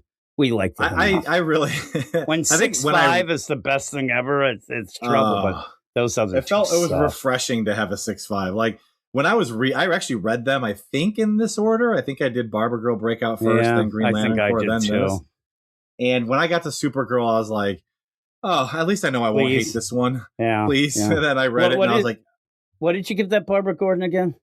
I gave it a 95, Jim. Yes. I just wanted to play it again. We probably I'm should have okay given it with to that. Green Lantern Corps, but we had to go lower. That book is. Oh, I couldn't even give it a 5. That's below FU5 from Sammy. It's so bad, but Well, that'll it be literally made me like it. Oh yeah, it's Just reading it, I was just getting. I felt tension in my shoulders from like rage as I was reading it. Jeez. Like it's just ridiculous. I would say That's how much I had- hated it. I had some blood pressure issues this week, but it wasn't from that book. Maybe if I would have read Maybe that it on was. Tuesday, I would have died. I just knew. I knew Tuesday night this book's gonna suck. But that Yes. is it. We're gonna go off. I'll let you know. Everybody know what we're going to be talking about next week. All right, and that is the show. I hope that everybody enjoyed themselves. Thanks to Brad and also Dr. Matt for joining me. Also, thanks to Simon for joining me on the Patreon Spotlight / the Patreon bonus show. Here are the books that we're going to be talking about next week. As I said at the beginning, I'm probably just going to list these books and we're going to get out of here. I am so tired. I still have to edit this shebang. So we will go through. There's a bunch of books next week. We'll see. Nightwing, number 140. That nonsense. I wonder what horror freaking one-shot we're going to have there. It looks like Nightwing has his fist clenched on the cover. We also will have Batman, Superman, World's Finest, number 53. New Titans, number 37. Lobo, number 5. Phew. How many is that already? We got Nightwing, Batman, Superman, World's Finest, New Titans, Lobo. We have Wonder Woman, which seriously, I swear to God, that last Wonder Woman came out like 2 days ago. It's still grating on my nerves. Remember at the end, Wonder Woman did something that I don't see how we could go forward. We also have Deathstroke, the Terminator, number 5, Superman Unlimited, number 15, and not out of nowhere because I knew it was coming out, but not this week, Dark Knights of Steel 2, number 1. So that is pretty crazy. That's like 8 books. If you are playing at home and you say, Jim, but Batwoman comes out too. You didn't mention it. We're going to shift Batwoman till next week or 2 weeks from now because Simon is on vacation. He's pulling a Brad. He's on vacation, and we're going to shift it to the week after so that we just don't skip it. I don't know if anybody else is reading Batwoman besides me and Simon. So we'll see. But that is it. Sorry for the brief outro. Sorry for, probably a brief show. I don't know how long it's going to be. I'm going to go off and edit it right now. But hey, if you want to help us out for everything we do, you can go over to the Patreon at patreon.com/weirdscience. Sign up at any level. You get a bunch of things, including early access to the regular show that comes out on the Patreon Sunday night. So a day or so early. And you get the Patreon bonus show. You get a bunch of things and you make Simon smile. For some reason, Simon really smiles when people join up. But that is it. Thanks, everybody. I hope you had a good time, and I will see you in 7. Every other show sucks. That's why you're listening to us. Every other show sucks. We're the only one that isn't us. So thank you for being smart. From the bottom of our heart, thank you for being smart. 'Cause everything that us just stinks like a fart. They stink like a fart. Stinks like a fart, like a fart. They stink like a fart. Let's go! 2, 3, 4, 5. Has read comics, most of his life. 9, 8, 7, 6. Jim can really act like a shut your mouth. Every other show sucks.